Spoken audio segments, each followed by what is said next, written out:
Praise be to His holy name. प्रभु के पवित्र नाम की स्तुति हो। For our meditation okay, this morning, shall we open our Bibles to the Acts of the Apostles, chapter 1, and read verse 4. हमारे ध्यान के लिए प्रेरितों के काम की पुस्तक पहला अध्याय का 4वां वचन पढ़ेंगे। நம்முடைய தியானத்துக்காக அப்போஸ்தலரின் நடபடிகள் 1ஆம் அதிகாரம் 4ஆம் வசனத்தை வாசிப்போம்।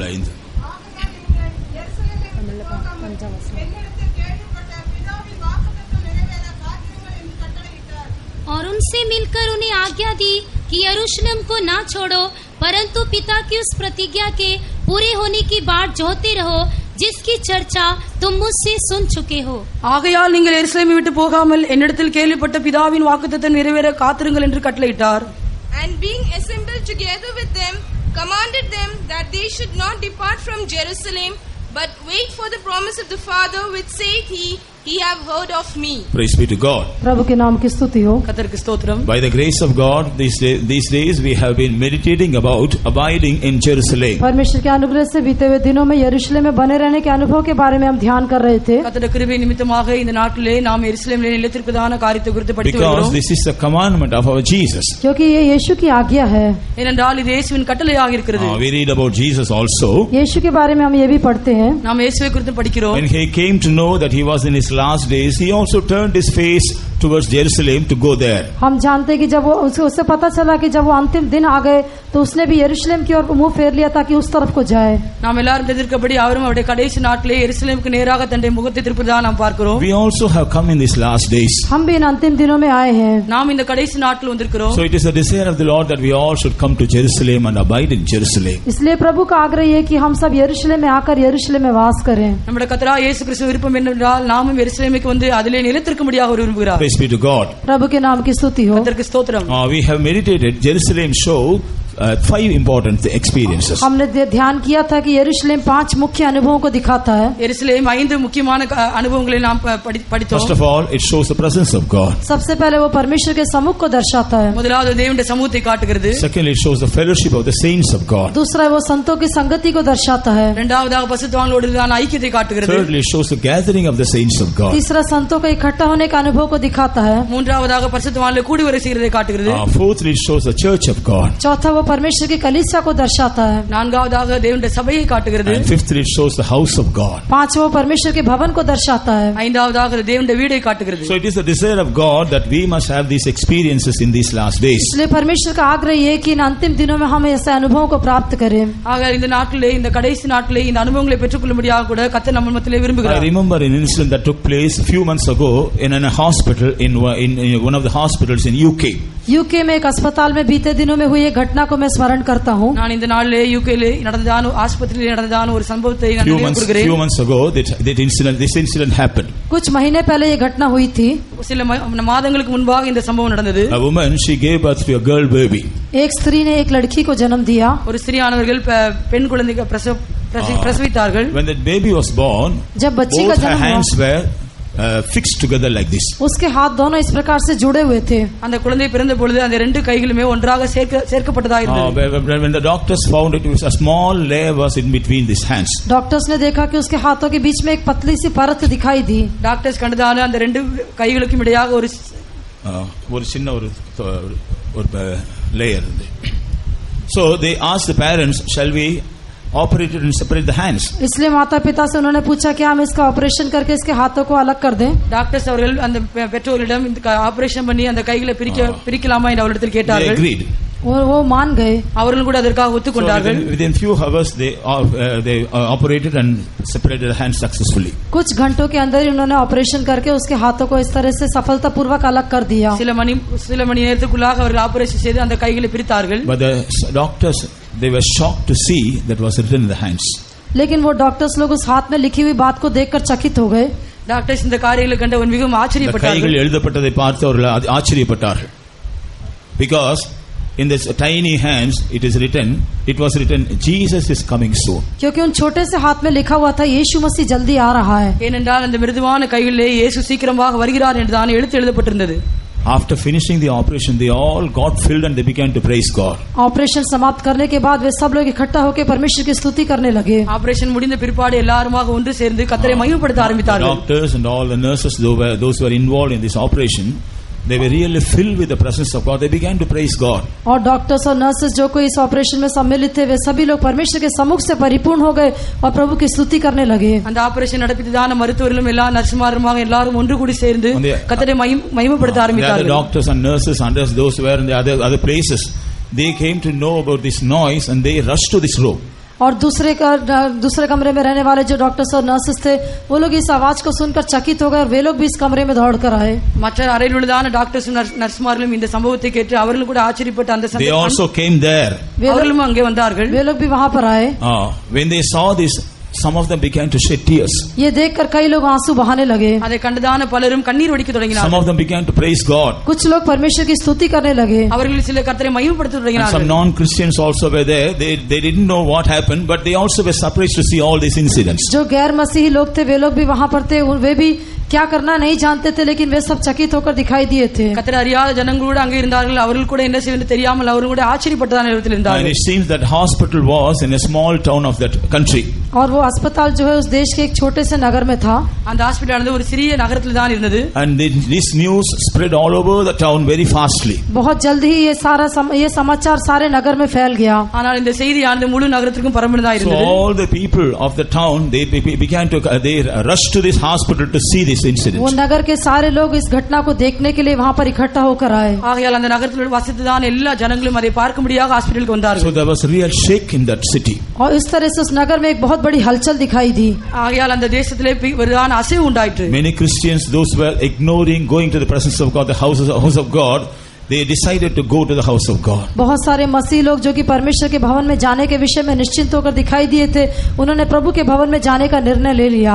பல கிறிஸ்தவர்களும் தேவ சமூகத்துக்கு போவதை அலட்சியமா எண்ணினாலும் கூட அவர்கள் எல்லாரும் தேவ சமூகத்துக்கு போகும்படியாக விரும்பினார்கள். From the next week onwards, all the churches were full on Sundays. उसके अगले सप्ताह से लेकर रविवार के दिन सारी कलीसियां पूरे भरकर दिखाई दी. அடுத்த ஞாயிற்றுக்கிழமை முதல் எல்லா சபைகளிலும் ஜனங்கள் மிகவும் எல்லாருமாக சேர்ந்து வர And ஆரம்பித்தார்கள். many non-Christians, they came to know what's the meaning of Jesus is coming soon, and they came to know about it.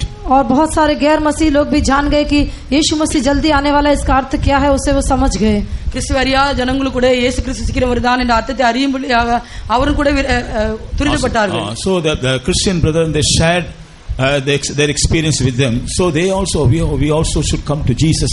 We also should be made ready for Jesus to go with him. मसीह भाइयों ने उनके बारे में समझा कर दिया. उसके बाद वे लोग भी कहने लगे हमें भी यीशु के पास जाना है, हमें भी उससे मिलने के लिए तैयार होना है. கிறிஸ்துவ அறியாத ஜனங்கள் கூட நாமும் கூட இயேசுவை சந்திக்கும்படி ஆயத்தப்பட வேண்டும். எப்படியாக அவர்களும் கூட தன்னை ஆயத்தப்படுத்த தொடங்கினார்கள். But another sad part of it, लेकिन उसका एक दुख का हिस्सा ये है, ஆனா இவை எல்லாவற்றிலும் ஒரு துக்கமான செய்தி after என்னவென்றால் the operation was over, operation समाप्त होने के बाद ஆபரேஷன் முடிந்த பிற்பாடு within half an hour that child died. आधे घंटे के अंदर बच्चे की मौत हो गई. அரை மணி நேரத்துக்கு பிற்பாடு அந்த குழந்தை இறந்தது. So that was a very sad thing for the parents. वो माता पिता के लिए बड़े दुख की बात थी. பெற்றோருக்கு மிகவும் துக்கமான விஷயமா இருந்தது. But all the Christians, what did they say? लेकिन सारे मसीह लोग ने क्या कहा? ஆனால் எல்லா கிறிஸ்தவரும் என்ன சொன்னார்கள்? God sent this little girl with a mission. After finishing her mission, she has gone back to the Lord. प्रभु ने इस छोटे बच्चे को एक उद्देश्य के साथ भेजा था. वो उद्देश्य समाप्त करने के बाद वो प्रभु के पास चली गई. இயேசுவான ஒரு பெரிதான நோக்கத்தோடு இந்த குழந்தையை அனுப்பினார். அந்த நோக்கம் முடிந்து விட்டது. ஊழியத்தோடு அனுப்பினார். அது ஊழியம் முடிந்த பிறகு அவர் ஆண்டவருடைய சமூகத்தில் அவர் போய்விட்டார். ஒரு ஊழியத்தோடு கர்த்தர் அந்த குழந்தையை அனுப்பினார். அந்த ஊழியம் முடிந்த பிற்பாடு அந்த குழந்தையை தேவன் எடுத்துக்கொண்டார் என்றார். Nowadays, in many places, many children of God and the people of God, they are seeing signs about the coming of the Lord. इन दिनों में बहुत सारे स्थानों में बहुत सारे लोग जो है यीशु के आगमन के चिन्हों को देख रहे हैं. இந்த நாட்டிலே பல இடங்களிலும் தேவனுடைய ஜனங்கள் கர்த்தராகிய இயேசு கிறிஸ்துவின் வருகை குறித்தான அடையாளங்களை அவர்கள் கண்டு கொண்டு வருகிறார்கள். So we also should be made ready for the coming of the Lord because it is very very soon. क्योंकि प्रभु का आगमन बहुत निकट है, इसलिए हमको भी प्रभु के आगमन के लिए तैयार होना अत्यंत आवश्यक है. ஆகையால் இயேசுவின் வருகையும் கூட மிகவும் சமீபமாக இருக்கிறது. ஆகையால் நாமும் கூட அவரை சந்திக்கும்படியாக ஆயத்தப்பட வேண்டும். Jesus said, for the promise of the Father to be fulfilled, abide in Jerusalem. यहाँ पर यीशु कहता है पिता की प्रतिज्ञा पूरा होने के लिए यरूशलेम में बने रहो. பிதாவின் வாக்குத்தத்தம் நிறைவேறும்படியாக நாம் எருசலேமிலே இருக்க வேண்டும். We know God has given many promises. हम जानते हैं परमेश्वर ने हमको बहुत सारे वायदे दिए हैं. நாம் எல்லாருக்கும் தெரிந்திருக்கபடி தேவன் अनेक வாக்குத்தத்தங்களை தந்திருக்கிறார். Jesus also has given us many promises. यीशु ने भी हमको अनेक वायदे दिए हैं. இயேசுவும் கூட अनेक வாக்குத்தத்தங்களை He தந்தார். has said, I will come soon and I will take you all to myself. उसने कहा कि मैं शीघ्र आऊंगा और तुम सबको अपने पास ले जाऊंगा. நான் நான் சீக்கிரமா வந்து உங்கள் எல்லாரையும் என்னிடத்தில் எடுத்துக்கொள்வேன் என்று அவர் So கூறினார். for that promise to be fulfilled in us, we must be seen in Jerusalem. इसलिए वो वायदा हमारे जीवन में पूरा होने के लिए हमें यरूशलेम में रहना आवश्यक है. அந்த வாக்குத்தத்தம் நிறைவேற்றப்பட வேண்டும் என்றால் நாம் எருசலேமிலே வீற்றிருக்க வேண்டும். At the coming of the Lord Jesus, when we are not found in Jerusalem, perhaps we may be left behind. प्रभु के आगमन के समय यदि हम यरूशलेम में न रहेंगे तो शायद हम हाथ छोड़े जाएंगे. அவருடைய வருகையின் போது நாம் எருசலேமிலே நிலைத்திருக்காவிட்டால் நாம் அவருடைய வருகையிலே கைவிடப்பட்டவர்களாய் காணப்படுவோம். That's why these days repeatedly the Lord is reminding us that we must come to Jerusalem and abide in Jerusalem, and we should not depart away from Jerusalem. इसलिए इन दिनों में प्रभु हमें बार-बार इस बात के बारे में चेतावनी देता है कि हमें यरूशलेम में आना है, यरूशलेम में बने रहना और यरूशलेम को छोड़कर नहीं जाना. ஆகையால் தான் இந்த நாட்களே மறுபடியும் தேவன் நமக்கு எச்சரிக்கிறது என்னவென்றால் நாம் எருசலேமுக்கு வர வேண்டும், எருசலேமிலே நிலைத்திருக்க வேண்டும்படியாக அவர் எச்சரிக்கிறார். We should not go away from Jerusalem. हम यरूशलेम को छोड़कर नहीं जाना चाहिए. நாம் எருசலேமை விட்டு போக கூடாது. But unfortunately, this warning words of Jesus, they are falling in the deaf ears of some of our people. परंतु दुर्भाग्यवश ये जो यीशु के चेतावनी के वचन है वो कुछ लोगों के बहरे कान पर पड़ रहे हैं. ஆனால் எதிர்பாராவிலே இப்படிப்பட்டதான காரியங்கள் நம்முடைய ஜனங்கள் மத்தியிலே சிலருக்கு அது காதுகளில் ஏறுகிறதில்லை. It's a very pathetic thing. ये एक बहुत बड़ी दुख की बात है. அது ஒரு மிகவும் துக்கமான Only காரியம். God should show His mercy on them that they should not be lost. वे नाश न होने के लिए प्रभु ही अपनी दया उनके ऊपर दिखाना चाहिए. அவர் நஷ்டப்பட்டு போகாதபடி தேவன் தாமே அவர்கள் மேல் இரக்கம் காட்ட வேண்டும். Praise be to God. प्रभु की स्तुति हो. கர்த்தருக்கு ஸ்தோத்திரம். Jesus has said, depart not away from Jerusalem and abide in Jerusalem. यीशु ने कहा यरूशलेम को न छोड़ो लेकिन यरूशलेम में बने रहो. இயேசு சொன்னார் எருசலேமை விட்டு விடாமல் எருசலேமிலே நிலைத்திருங்கள் என்று சொன்னார். We have already meditated what will happen when we go to Jerusalem. जब हम यरूशलेम में जाएंगे तो क्या होगा करके हमने ध्यान किया था. நாம் எருசலேமுக்கு போனால் நமக்கு என்ன கிடைக்கும் என்று நாம் எல்லாம் We ஏற்கனவே also படித்தோம். meditated what will happen if we depart away from Jerusalem. और यदि हम यरूशलेम को छोड़कर जाते तो क्या होगा वो भी हमने ध्यान किया था. நாம் எருசலேமை விட்டு பிரிந்தால் நமக்கு என்ன சம்பவிக்கும் என்று அதையும் நாம் தியானித்தோம். Week before last we have meditated who will go to Jerusalem. और 2 सप्ताह पहले हमने ध्यान किया था कि कौन-कौन यरूशलेम में जाएगा. வாரத்திற்கு முன்பாக நாம் எருசலேமுக்கு யார் போவார் என்று குறித்து படித்தோம். Praise be to God. प्रभु के नाम की स्तुति हो. கர்த்தருக்கு ஸ்தோத்திரம். Today we are going to meditate about the blessings we will receive when we are abiding in Jerusalem. आज हम इस विषय पर ध्यान करेंगे कि जब हम यरूशलेम में बने रहते हैं तो हमें कौन सी आशीष मिलती है. இன்றைக்கு நாம் எருசலேமிலே தரித்திருந்தால் நாம் எவ்விதமான ஆசீர்வாதங்களை பெறப்போகிறதுக்கான காரியங்களை குறித்து படிக்க In போகிறோம். the scripture around 16 names are given for this place Jerusalem. पवित्र शास्त्र में यरूशलेम के नाम के जो 60 स्थानों में वो नाम दिया गया है. பரிசுத்த வேதாகமத்திலே எருசலேம் என்றதான பேர் 60 இடங்களிலே We கூறப்பட்டிருக்கிறது. know every name shows the character. हम जानते हैं कि हर एक नाम उसके स्वभाव को दर्शाता है. ஒவ்வொரு பேரும் ஒவ்வொரு சுபாவத்தை காட்டுகிறது. In the same way, it is the desire of God that we must become part and parcel of Jerusalem. उसी प्रकार से परमेश्वर का आग्रह यह है कि हम यरूशलेम के भागीदार होकर उसके हिस्सेदार होकर बदल जाएं. கர்த்தருடைய வாஞ்சையும் விருப்பம் என்னவென்றால் நாம் அந்த ஒவ்வொரு காரியத்திலும் பங்குள்ளவர்களாக மாற வேண்டும் என்பதே. In order to become a part and parcel of Jerusalem, यरूशलेम के भागीदार और हिस्सेदार बन जाने के लिए எருசலேமையும் எருசலேமாக மாறும் நாம் பங்குள்ளவர்களாக மாறும்படியாக we must possess all the characters of Jerusalem. यरूशलेम के सारे स्वभाव हमारे जीवन में पाए जाने चाहिए. நாம் எல்லா எருசலேமுடைய சுபாவங்களையும் தரித்திருக்கிறவர்களாக காணப்பட வேண்டும். Today we have no time to meditate all these things in detail. आज सारी बातों को विस्तार से पढ़ने के लिए समय नहीं. இன்றைக்கு எல்லா காரியங்களும் படிப்பதற்காக நம்முடைய மத்தியிலே சமயம் இல்லை. But I would like to mention the names and the meaning of the names. That's all. लेकिन आज मैं केवल उन नामों को और नाम के अर्थ को बताना चाहूंगा. ஆனால் இன்றைக்கு நான் அதற்குள்ளதான பெயர்களும் அதற்குள்ளதான அர்த்தத்தை சொல்லும்படியாக விரும்புகிறேன். If you are interested, you note it down and you can go and meditate for yourself. यदि आपको दिलचस्पी है तो आप उसे लिख लीजिए और अपने लिए आप ध्यान के लिए रख लीजिए. நீங்கள் விரும்பினால் அதை எல்லாவற்றையும் எழுதி நீங்கள் வீடுகளில் சென்று அதை தியானிக்கலாம். First of all, in Genesis chapter 14 and verse 18, सबसे पहले उत्पत्ति की पुस्तक 14 अध्याय का 18 वचन में முதலாவதாக ஆதியாகமம் 14 அதிகாரம் 18 वचனம். this Jerusalem is called Shalem. यहाँ यरूशलेम को शालेम करके कहा गया है. இங்கே எருசலேமே ஷாலேம் என்று கூறப்பட்டிருக்கிறது. Praise be to God. प्रभु के नाम की स्तुति हो. கர்த்தருக்கு ஸ்தோத்திரம். In Isaiah chapter 1 and verse 26, यशायाह पहला अध्याय का 26वां वचन में ஏசாயா 1 அதிகாரம் 26 वचனம். here Jerusalem is called the city of righteousness. यहाँ पर यरूशलेम को धार्मिकता का नगर कहा गया है. இங்கே எருசலேமிலே நீதி சத்திய நகரம் என்று எழுதப்பட்டிருக்கிறது. நீதிபுரம் என்று எழுதப்பட்டிருக்கிறது. In Isaiah chapter 33 and verse 20, यशायाह 33 का 20 में ஏசாயா 33 அதிகாரம் 20 वचனம். here Jerusalem is called as quiet habitation. यहाँ पर यरूशलेम को एक शांत निवास स्थान करके विश्राम स्थान कहा गया है. இங்கே எருசலேமே அமெரிக்கான தாவரமாக எழுதப்பட்டிருக்கிறது. In 46 Psalm and verse 4, भजन संहिता 46 का 4 में 46 संगीतम 4 वचனம். here Jerusalem is called the city of God. यहाँ पर यरूशलेम को परमेश्वर का नगर करके कहा गया है. இங்கே எருசலேமே தேவனுடைய நகரம் என்று எழுதப்பட்டிருக்கிறது. In the book of Zechariah chapter 8 and verse 3, जकरिया 8 का 3 में சகரியா 8 அதிகாரம் 3 13 வசனம். Here Jerusalem is called the city of truth. यहाँ पर यरूशलेम को सत्य नगरी कहा गया है. இங்கே எருசலேமை சத்திய நகரம் என்று கூறப்பட்டிருக்கிறது. In the book of Nehemiah chapter 11 and verse 1. नेहम्या 11 का पहला वचन में. நெகேமியா 11 அதிகாரம் 1 வசனம். Here Jerusalem is called holy city. यहाँ पे यरूशलेम को पवित्र नगर कहा गया है. இங்கே எருசலேமை பரிசுத்த நகரம் என்று கூறப்பட்டிருக்கிறது. In the book of Daniel chapter 9 and verse 16. Daniel 9 का 16 में. தானியேல் 9 அதிகாரம் 16 வசனம். Here Jerusalem is called holy mountain. यहाँ पर यरूशलेम को पवित्र पर्वत करके कहा गया है. இங்கே எருசலேமை பரிசுத்த பர்வதம் என்று கூறப்பட்டிருக்கிறது. In the book of Jeremiah chapter 3 and verse 17. यिर्मयाह 3 का 17 में. எரேமியா 3 அதிகாரம் 17 வசனம். Jerusalem is called a throne of God. यरूशलेम को परमेश्वर का सिंहासन करके कहा गया है. எருசலேமை தேவனுடைய சிங்காசனம் என்று கூறப்பட்டிருக்கிறது. So all these 8 names we will possess by obeying the truth step by step.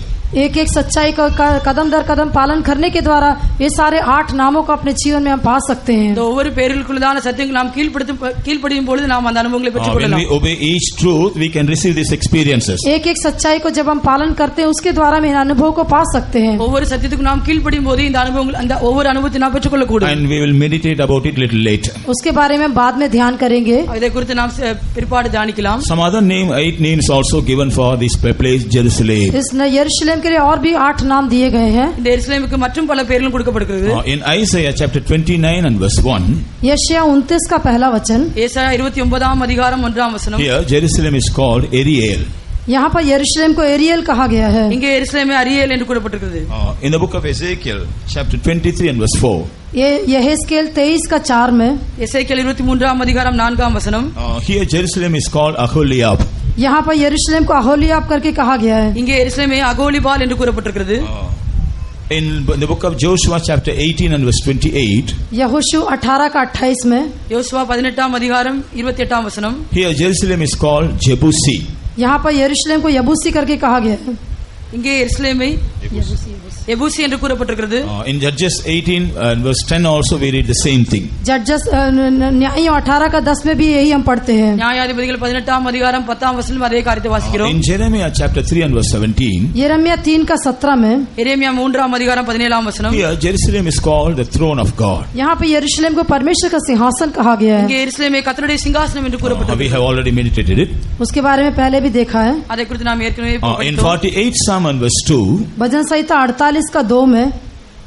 48:2. 48 சங்கீதம் 2 வசனம். Jerusalem is called the joy of the whole earth. यरूशलेम सारी पृथ्वी का हर्ष का कारण है. எருசலேம் சர்வ பூமியின் மகிழ்ச்சியா இருக்கிறது. In 1 King chapter 8 and verse 1. पहला राजा 8वां अध्याय का पहला वचन. முதலாம் ராஜாக்கள் 8 அதிகாரம் 1 வசனம். Jerusalem is called Zion. यरूशलेम को सियोन करके कहा गया है. எருசலேமை சீயோனாக கூறப்பட்டிருக்கிறது. In the book of Zechariah chapter 9 and verse 13 also we read the same thing. जकरिया 9 का 13 में भी ये बात को हम देखते हैं. சகரியா 9 அதிகாரம் 13 வசனத்திலும் அதே தான் கூறப்பட்டிருக்கிறது. In 2 Samuel chapter 5 and verse 7. दूसरा शामुएल 5 का 7 में. 2 சாமுவேல் 5 அதிகாரம் 7 வசனத்தில். Here Jerusalem is called the city of David. यहाँ पे यरूशलेम को दाऊदपुर कहा गया है. இங்கே எருசலேமை தாவீது நகரம் என்று கூறப்பட்டிருக்கிறது. In Isaiah chapter 22 and verse 9 also we see the same thing. यशायाह 22 का 9 में भी यही बात कही गई है. ஏசாயா 22 அதிகாரம் 9 வசனத்திலும் அதே காரியம் தான் கூறப்பட்டிருக்கிறது. Again in 48 Psalm and verse 2.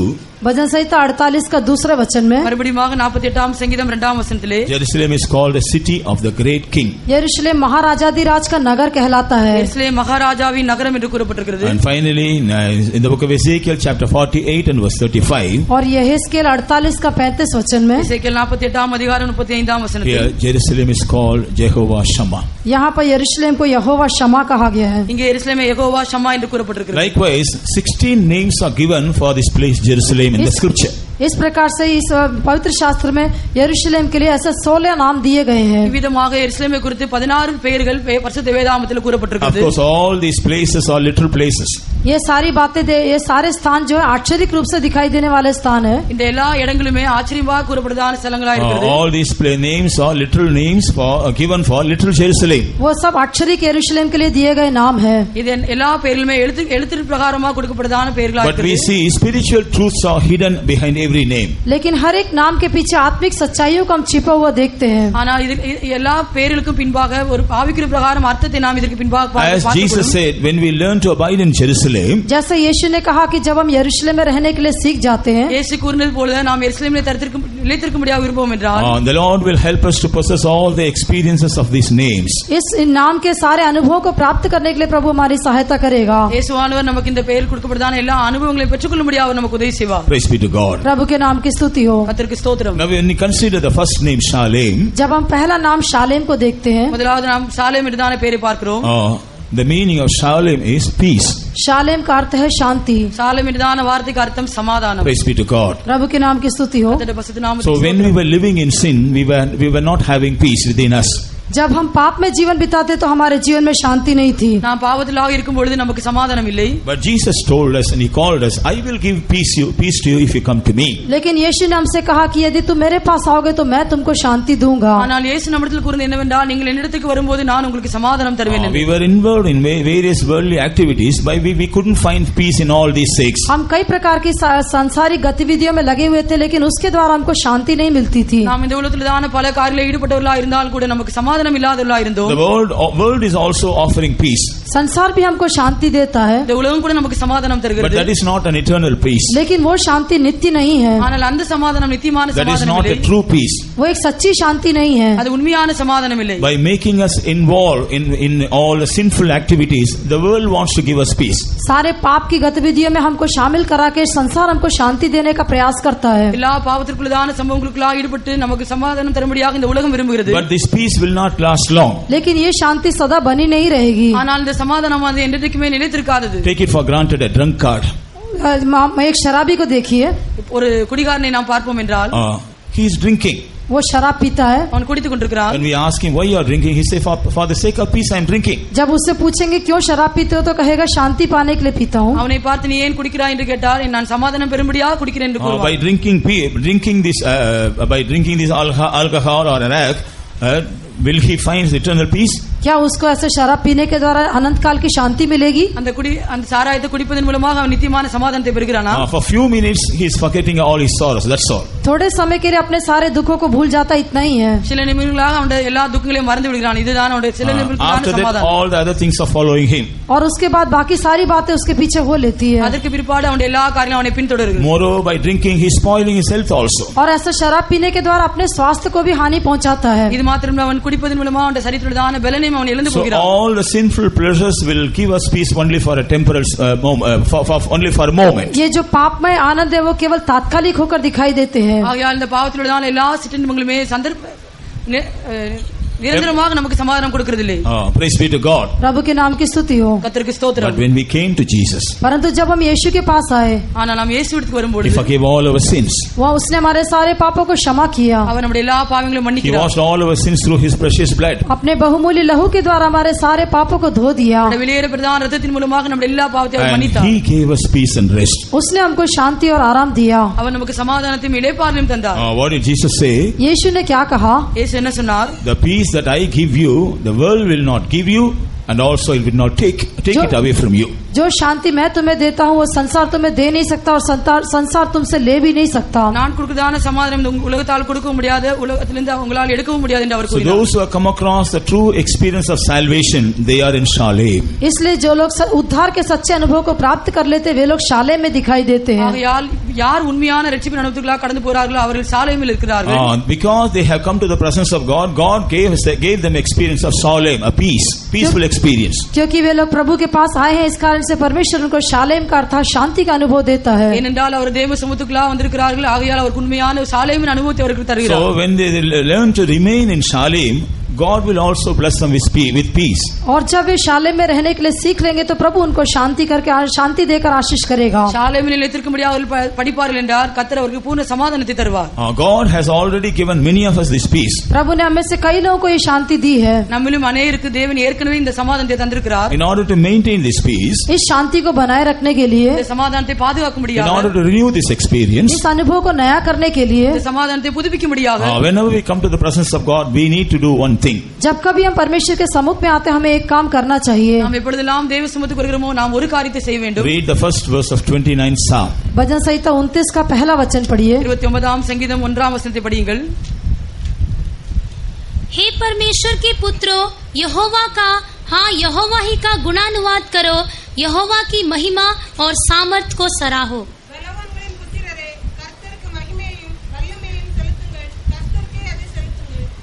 Give unto the Lord, O ye mighty, give unto the Lord glory and strength. Give unto the Lord the glory due unto his name. Worship the Lord in the beauty Praise of be to holiness. God. प्रभु के नाम की स्तुति हो। கர்த்தருக்கு ஸ்தோத்திரம். We are called as the sons of the mighty. हम वो ये परमेश्वर ईश्वर के पुत्र या वो सामर्थ्य के पुत्र कहलाते हैं। நாம் பலவான்களின் புத்திரர் என்று அழைக்கப்படுகிறோம். Because we are the children of God. क्योंकि हम परमेश्वर के संतान हैं। ஏனென்றால் நாம் தேவனுடைய சந்ததியாக இருக்கிறோம். Who is our God? हमारा परमेश्वर कौन है? நம்முடைய தேவன் யார்? He is a mighty God. वो सर्वशक्तिमान परमेश्वर है। அவர் வல்லமையுள்ளதான தேவன். Parakramullar. பராக்கிரமமுள்ளதான So தேவன். we are the sons of the mighty God, and so we are called as the sons of mighty. हम उस शक्तिमान परमेश्वर के संतान हैं, इस कारण से हम वो सामर्थ्य वो शक्तिमान के पुत्र कहलाते हैं। நாம் வல்லமையான தேவனின் புத்திரராக இருக்கபடியால் நாம் பலவான்களின் புத்திரர் என்று அழைக்கப்படுகிறோம். Is it true? क्या ये सच है? இது உண்மையா? How many of you will accept? I am the son of the mighty God. I am the daughter of the mighty God. आप में से कितने लोग ऐसा मान लेते हैं कि मैं सर्वशक्तिमान परमेश्वर का पुत्र और पुत्री हूँ? நான் பராக்கிரமமுள்ளதான புத்திர தேவனின் பிள்ளையாகவும் குமாரத்தியாகவும் குமாராகவும் இருக்கின்ற யாரெல்லாம் ஒத்துக்கொள்ளும்? All the sons and the daughters of the mighty lift up your hands and shout hallelujah to our mighty God. वो शक्तिमान परमेश्वर के पुत्र और पुत्रियां अपने हाथों को उठाकर एक हालेलुया बोलिए। सर्वबलवान देवनी Yes, we are the children of the mighty God. हाँ, हम उस सामर्थ्य परमेश्वर की संतान हैं। நாம் பராக்கிரம தேவனின் சந்ததியாராக இருக்கிறோம்.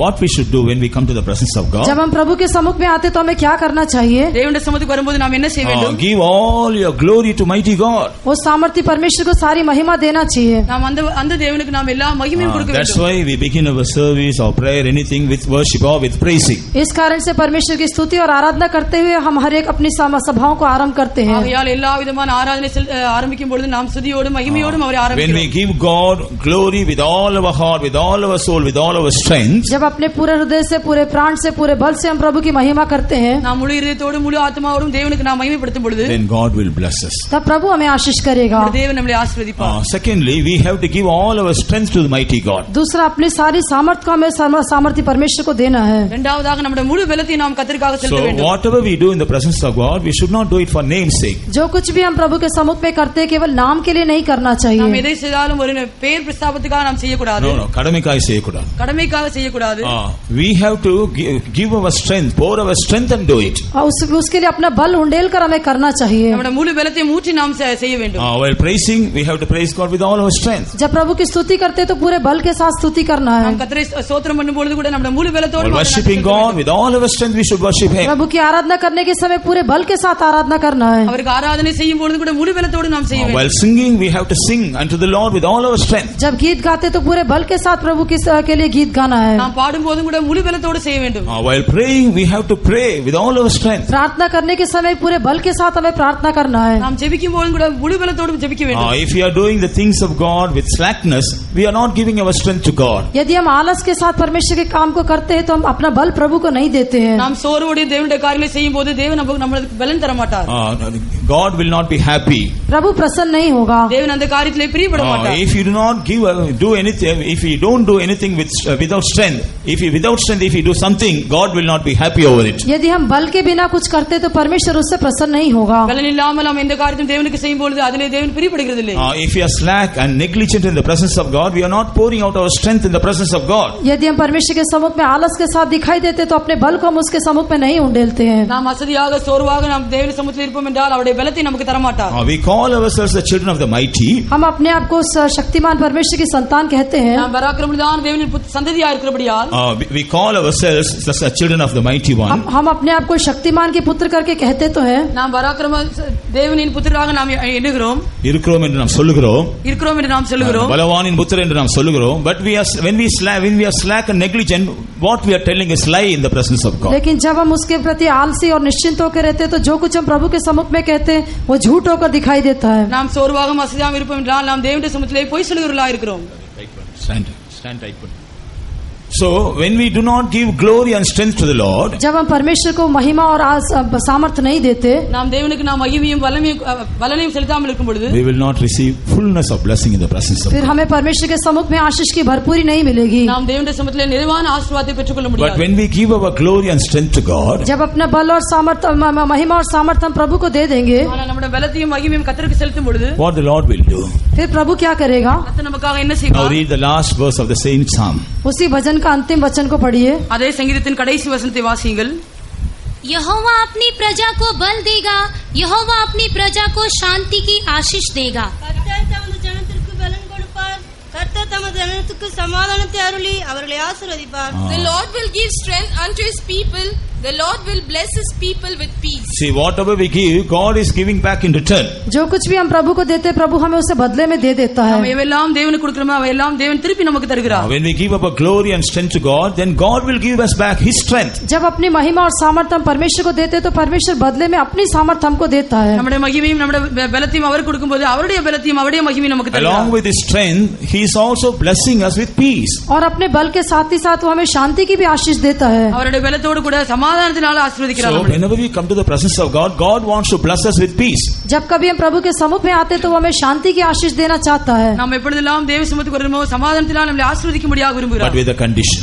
लेकिन एक शर्त के साथ, ஆனால் அதற்கு ஒரு நிபந்தனை உண்டு. We must give all glory and strength to God. हमें परमेश्वर को सारा महिमा और सामर्थ देना चाहिए। நாம் தேவனுக்கு எல்லா மகிமையும் பலத்தையும் கொடுக்க வேண்டும். If we are stiff-necked in the presence of God, we cannot receive peace or strength. यदि प्रभु के सम्मुख में हम कड़ी गर्दन वाले हटीले होकर दिखाई देते, तो हम उसकी शांति को, उसके सामर्थ को पा नहीं सकते। நாம் வணங்கா கருத்துள்ளதான ஜனங்களாய் தேவனுடைய சமூகத்தில் இருக்கும்போது அவரால் அவருடைய பலத்தை நமக்கு கொடுக்க Some முடியாது. people they have not even willing to clap hands and sing while they are singing. कुछ लोग गीत गाने के समय ताली बजाकर गीत गाने के लिए भी तैयार नहीं रहते। சில தேவனுடைய பிள்ளைகளை பாட்டு பாடும்போது தங்களுடைய கைகளை அடித்து பாடும்போது கூட அவர்கள் And some விரும்புவதில்லை. people they don't want to close their eyes during the time of worship and prayer. कुछ लोग प्रार्थना और आराधना के समय में वो लोग आंख बंद करना नहीं चाहते। ஜெபத்தின் போதும் ஆராதனை போதும் தங்களுடைய கண்களை மூடும்படியாக கூட சிலர் During the time of விரும்புவதில்லை. worship and prayer, everybody will bow down and kneel down and pray. But these people they will be simply sitting like idols. वो ऐसे प्रार्थना और आराधना करने के समय में सब लोग घुटने टेक कर प्रार्थना करेंगे, लेकिन ये लोग मूर्तियों के समान बैठे रहेंगे। எல்லாரும் முழங்கால் மடக்கி ஆராதனை செய்யும் பொழுது சிலர் ஜனங்கள் அதை செய்யும்படியாக விரும்புவதில்லை. They want to show we are disobedient people. We won't do all these things. वो ये बात दिखाना चाहते हैं कि हम आज्ञा न मानने वाले लोग हैं, हम ऐसा सब नहीं करेंगे। அவர்கள் கீழ்ப்படியா ஜனங்களை போய் செய்யும்படியாக அவர் விரும்புவதில்லை. Such people, whenever they come to the presence of God, they will lose the peace and go back. ऐसे लोग जब कभी प्रभु के सम्मुख में आते तो अपनी शांति को खोकर जाते हैं। அப்படிப்பட்டதான ஜனங்கள் தேவனுடைய சமூகத்திலே தங்களுடைய ஆசீர்வாதத்தையும் பலத்தையும் சமாதானத்தை இழந்து விட்டு திரும்பி போவார்கள். சமாதானத்தை இழந்தவர்களாக திரும்பி போகிறார்கள். When they go back, they lose their strength and go back. और जब वे वापस लौटते तो अपने बल को खोकर जाते हैं। அவர் தங்களுடைய பலத்தையும் நஷ்டப்பட்டவர்களாக போகிறார்கள். And the devil will waiting there for the doors. शैतान फिर उसके लिए शैतान उनके लिए फिर बाट जोता है। பிசாசும் கூட அவர்களுக்காக காத்து கொண்டிருப்பான். As they go back, he begin to speak to them. और जैसा वो वापस लौटेंगे तो शैतान उनसे बात करेगा। அவர்கள் திரும்பி போகும் பொழுது பிசாசு அவரோடு பேசுவான். Today, did you see this pastor only given blow to you? आज तुमने देखा ये पास्टर ने तुमको मारते हुए कुछ बोला। இன்றைக்கு நீ கண்டாயா இந்த பாஸ்டர் உனக்காக தான் So பேசினார். many people have come, but he is only pointing out you. कितने लोग आए, लेकिन वो केवल तुम्हारी ओर आके उंगली उठा रहा था। எத்தனையோ ஜனங்கள் தேவ சமூகத்துக்கு வந்தார்கள், ஆனால் உன்னை So he doesn't like you. वो तुम्हें पसंद नहीं करते। அது உனக்கு விரும்புகிறது நீ விரும்புறதில்லை. He doesn't like you. Pastor உனக்கு இஷ்டம் இல்ல. He doesn't want to. He doesn't like you. He's hating you. Pastor आपसे घृणा करते, आपको पसंद नहीं करते। பாஸ்டர் அதை அவருக்கு உண்மையில விருப்பம் இல்ல, உன்னை வெறுக்கிறார். Why do you go to the presence of God? ऐसा है तो तुम क्यों प्रभु के सम्मुख में जाते हो? நீ ஏன் தேவ சமூகத்துக்கு போகிறாய்? You pray that God may change this, transfer this pastor soon. प्रार्थना करो कि जल्दी से जल्दी परमेश्वर ये पास्टर को बदल दे। நீ ஜெபி சீக்கிரமாக இந்த பாஸ்டருக்கு இங்கிருந்து இடம் மாறி போக வேண்டும். He will soon go away and then you go.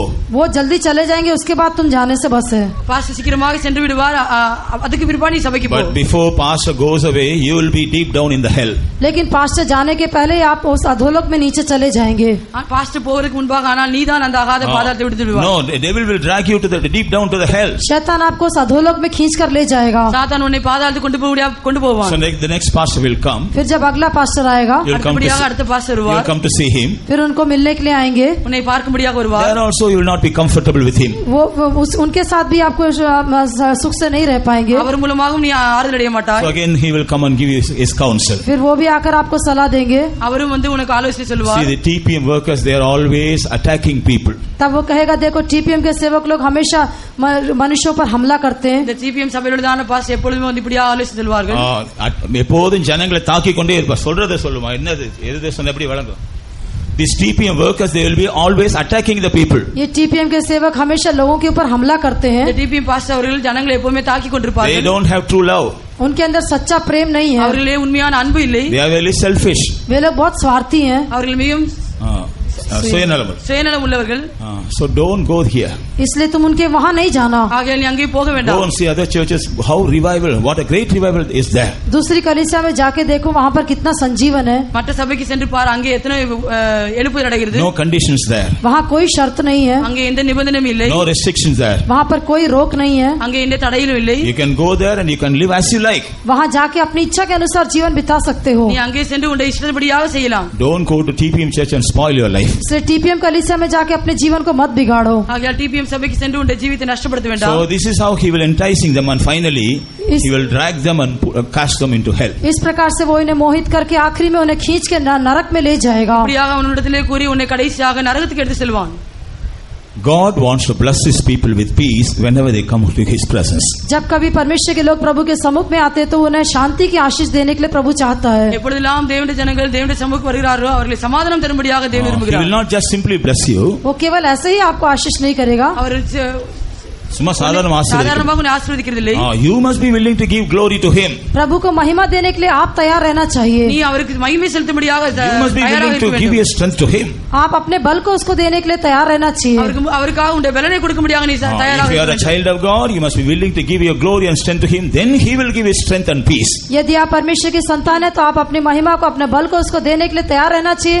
तब वो अपने बल को अपनी शांति को आपको देगा. நீ தேவனுடைய சந்ததியாக இருக்கிறபடியால் அவருக்காக உன்னுடைய மகிமையும் அந்த பலத்தையும் கொடுக்கும்போது அவர் உனக்கு பலத்தை சமாதானத்தை தருவார். Whenever we go to the presence of God, the Lord wants to renew the experience of Shalem in our life. जब कभी हम परमेश्वर के सम्मुख में जाते तो परमेश्वर उस शालेम के अनुभव को हमारे जीवन में नया करना चाहता है. ஆகையால் நாம் எப்பொழுதெல்லாம் தேவ சமூகத்துக்கு போறோமோ அந்த ஷாலேமின் அனுபவத்தை நம்மில் புதுப்பிக்கும்படியாக அவர் விரும்புகிறார். Secondly, we read the name of Jerusalem is called the city of righteousness. दूसरा हमने यरूशलेम के बारे में पढ़ा कि उस यरूशलेम का और एक नाम है धर्मपुरी. இரண்டாவதாக நாம் படித்தோம் எருசலேமுக்குள்ளதான பேர் என்னவென்றால் நீதிபுரம் என்று.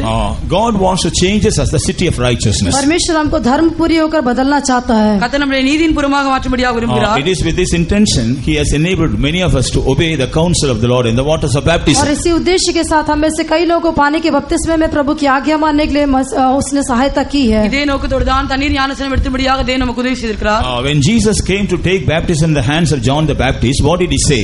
जब यीशु मसीह यूहन्ना बपतिस्मा देने वाले के हाथ से बपतिस्मा लेने के लिए आया तो उसने क्या कहा? இயேசுவான யோவான் ஸ்நானத்திலே ஞானஸ்நானம் எடுக்கும் பொழுது அவர் என்ன சொன்னார்? He said it is necessary for us to fulfill all the righteousness of God. उसने कहा कि इस प्रकार से परमेश्वर की सारी धार्मिकता को पूरा करना हमारे लिए उचित है. அவர் சொன்னது என்றார் இப்படி எல்லா நீதியும் நிறைவேற்றது நமக்கு ஏற்றதா இருக்குது என்று சொன்னார். So when we obey the Lord in the waters of baptism, we are beginning to fulfill the righteousness of God. इसलिए जब हम पानी के बपतिस्मे में प्रभु की आज्ञा मानते हैं तो हम प्रभु की धार्मिकता को पूरा करना आरंभ कर देते हैं. நாம் தண்ணீர் ஞானஸ்நானம் எடுத்த பிற்பாடு அவருடைய நீதியை நாம் நிறைவேற்றுவதாக காணப்படுகிறோம்.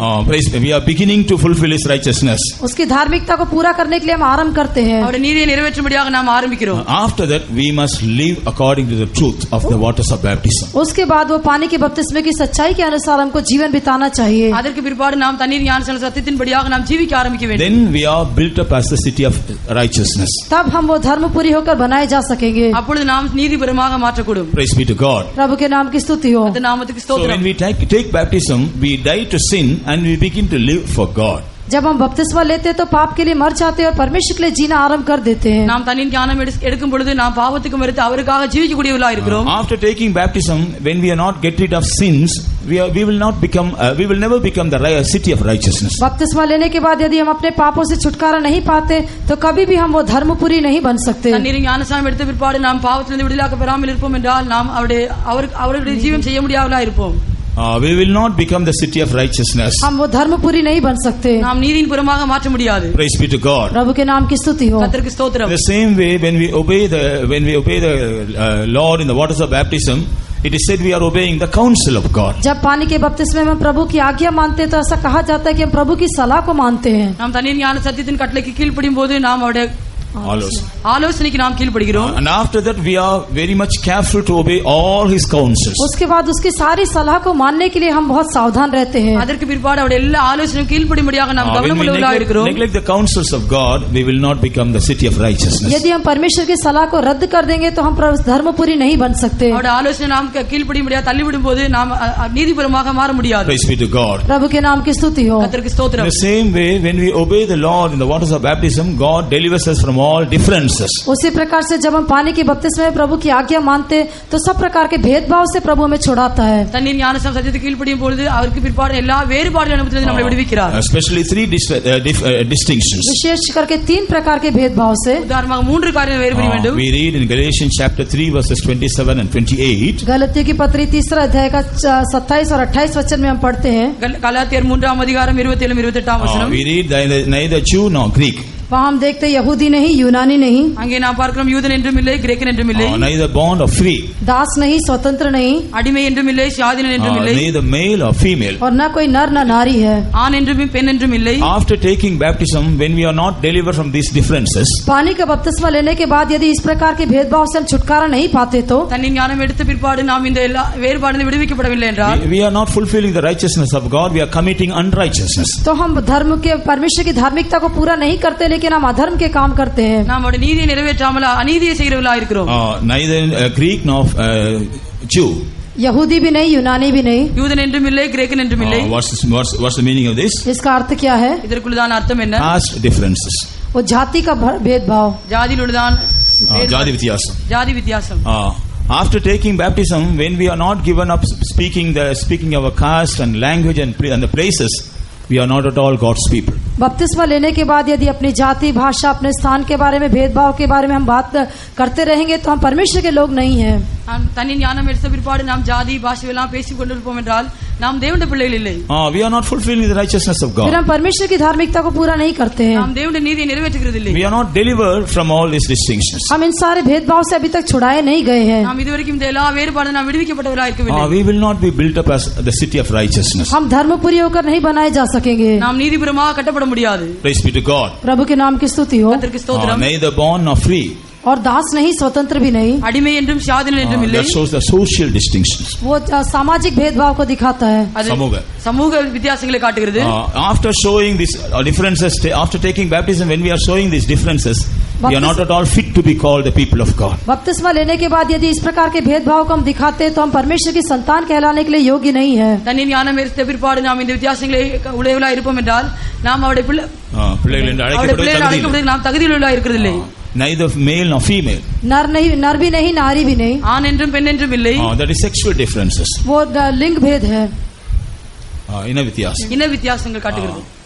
What is the meaning of that? इसका अर्थ क्या है? அதற்குள்ளதான அர்த்தம் என்ன? According to this verse, all those who are baptized in Christ, they have put on Christ. इस वचन के अनुसार जिन्होंने पानी का बपतिस्मा लिया उन सबने मसीह को धारण कर लिया है. யாரெல்லாம் தண்ணீர் ஞானம் எடுத்தார்களோ அவர் இயேசுவை தரித்துக் கொண்டிருக்கிறார்கள். So we must learn to see others as if they have put on Christ. इसलिए दूसरों को भी हमें इस प्रकार देखना चाहिए कि उन्होंने भी मसीह को पहन लिया है. மற்றவர்கள் கூட இயேசுவை தரித்துக் கொண்டிருக்கிறார்கள். நாம் அவர்களை காண வேண்டும். In the same way, there are many truths we have to observe after taking baptism. उसी तरह से पानी का बपतिस्मा लेने के बाद हमें बहुत सारी सच्चाइयों का पालन करना आवश्यक है. இதே போலவே தண்ணீர் ஞானம் எடுத்த பிற்பாடு நாம் பல சத்தியங்களை நாம் கைக்கொள்ள வேண்டியது அவசியமாய் When we don't obey and observe these truths, we are not at all God's people. जब हम सच्चाई को मानकर उसका पालन नहीं करते तो हम परमेश्वर की संतान नहीं है. நாம் சத்தியத்தை கேட்டு அதன்படி ஜீவிக்காவிட்டால் நாம் தேவனுடைய சந்ததிகளாக இருக்க மாட்டோம். But after taking baptism, बपतिस्मा लेने के बाद ஆனா தண்ணீர் ஞானம் எடுத்த பிற்பாடு God wants to bring us to the presence of God very often, and He wants to teach us His truth. परमेश्वर चाहता है कि वो हम बार-बार उसके सम्मुख में आए और वो हमको अपनी सच्चाई सिखाना चाहता है. அடிக்கடியாக நாம் தேவசமூகத்துக்கு வரும்படியாக அவருடைய சத்தியத்தை நமக்கு கற்பிக்கும்படியாக அவர் விரும்புகிறார்.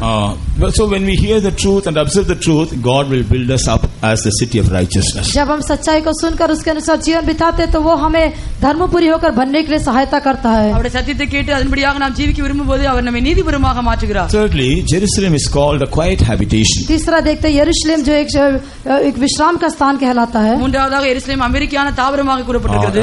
A perfect rest and peace in us. वहाँ हमारे जीवन में पूर्ण रूप से शांति और विश्राम दिखाई देता है. அங்கே நமக்கு சமாதானமும் இளைப்பாறலும் கிடைக்கிறது. God he wants to make us as His quiet habitation. परमेश्वर हमको अपने एक शांत निवास स्थान होकर बनाना चाहता है. தேவன் நம்மை அமெரிக்கான தாவரமாக மாற்றும்படியாக விரும்புகிறார். That's why He anoints us with the Holy Spirit. उसके लिए वो हमको पवित्र आत्मा से अभिषेक करता है. ஆகையால் தான் நம்மை பரிசுத்தாவின் அபிஷேகத்தினால் அபிஷேகிக்கிறார். In Isaiah chapter 28 and verses 11 and 12, what do we read? यशायाह 20 का 11 और 28 का 11 और 12 में हम क्या पढ़ते हैं? ஏசாயா 28 ஆம் அதிகாரம் 11 11 12 வசனம் நாம் என்ன He படிக்கிறோம்? will speak to these people with an unknown tongue and stammering lips. वो परदेसी होठ और विदेशी भाषा वालों के द्वारा लोगों से बात करेगा. பரியாச உதடுகளினாலும் அந்நிய பாஷையினாலும் இந்த ஜனத்தோடு பேசுவார். And this is the rest where which it causes the weary to rest. और यही विश्राम है जिसके द्वारा थके हुए को विश्राम मिलेगा. இதுவே நீங்கள் இளைத்தவனை இளைப்பார பண்ணத்தக்க இளைப்பாறுதல். So by giving us the Holy Spirit, God is commanding His rest in us. हमें पवित्र आत्मा दे के परमेश्वर अपने विश्राम को हमारे जीवन में आज्ञा देता है. இந்த பசுதான அபிஷேகத்தை கொடுத்து நம்முடைய ஜீவிதத்திலே அவர் இளைப்பாறலை கட்டளையிடுகிறார். So we will be delivered from all the conflicts within and without.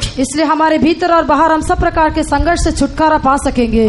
அப்பொழுது நாம் நம்முடைய உள்ளம் புறமுக்குதான எல்லா போராட்டத்தில் நாம் விடுவிக்கப்படுகிறோம். God will command His rest. परमेश्वर अपने विश्राम की आज्ञा देगा. அது நமக்கு இளைப்பாறலை கட்டளையிடுகிறார். When we are always filled with the Holy Spirit, जब हम हमेशा पवित्र आत्मा से परिपूर्ण होते हैं, நாம் எப்பொழுதுமே பசுதான அபிஷேகத்தை நிறைவுக்குள்ளாக வரும்போது, when we preserve the spirit-filled life, जब आत्मा की भरपूरी के जीवन को हम संभालते हैं, நாம் எப்பொழுதுமே பசுதான அபிஷேகத்தின் நிறைவின் அனுபவத்தை God பாதுகாத்துக் கொள்ளும் will பொழுது make us as His quiet habitation. तब परमेश्वर हमको अपना शांत निवास स्थान होकर बना लेगा. கர்த்தர் நம்மை அமெரிக்கான தாவரமாக மாற்றுவார். There should not be any warfare within us. हमारे अंदर कोई लड़ाई नहीं होनी चाहिए. நமக்குள்ளாக எந்த போராட்டங்களும் காணப்படக்கூடாது. We should not involve in unwanted battles without.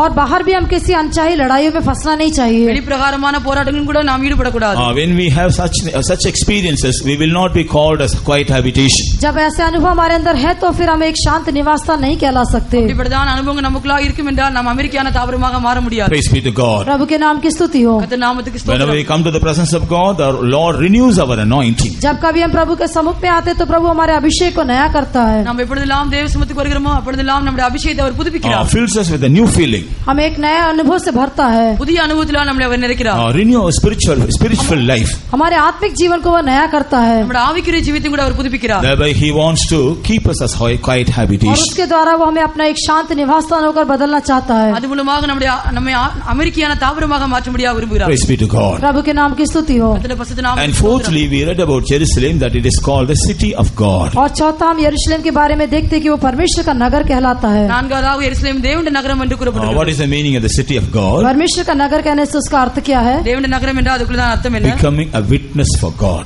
परमेश्वर के लिए गवाह बन जाना. தேவனுக்காக சாட்சியாக மாறுவது. That's why when Jesus told His disciples, इसलिए जब यीशु ने अपने चेलों से कहा, ஆகையால் தான் இயேசு தம்முடைய சீஷர்களுக்கு கூறும் பொழுது, when the Holy Spirit shall come upon you, जब पवित्र आत्मा तुम पर उतरेगा, when the Holy Spirit comes upon you, பரிசுத்த ஆவியானவர் உங்கள் மேல் வரும் பொழுது you all receive strength तब तुम सब सामर्थ पाओगे நீங்கள் பலன் அடைந்து and you will become my witnesses. और तुम मेरे गवाह बनोगे. நீங்கள் எனக்கு சாட்சிகளாக So இருப்பீர்கள். after receiving the anointing of the Holy Spirit, God wants us to become His witnesses. पवित्र आत्मा का अभिषेक पाने के बाद परमेश्वर चाहता है कि हम उसके गवाह बने. பரிசுத்த ஆவியின் அபிஷேகம் பெற்ற பிற்பாடு நாம் அவருக்கு சாட்சிகளாக இருக்கும்படியாக விரும்புகிறார். Jesus also spoke about this. यीशु ने भी इसके बारे में कहा है. இயேசு கூட இதை குறித்து கூறினார். We should become a city on the mountain.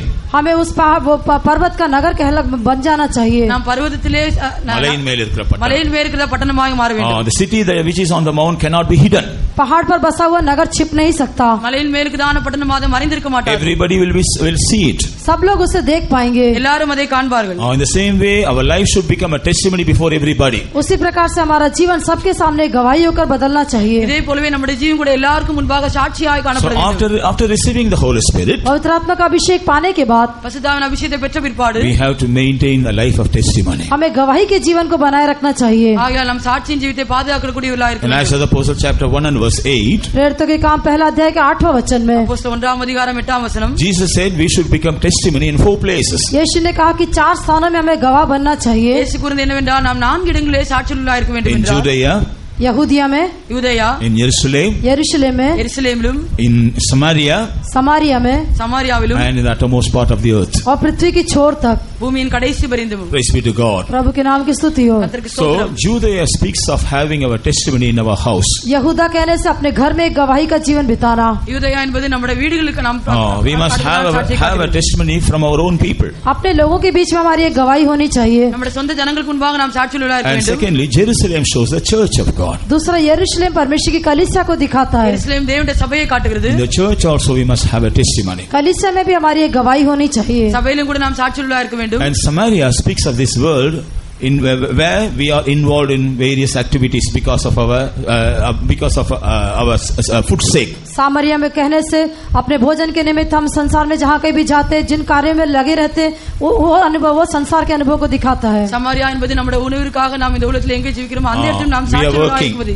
जहाँ पर हम काम करते हैं. நாம் எங்கே வேலை Some புரிகிறோமோ, of us are in schools and colleges, they are working.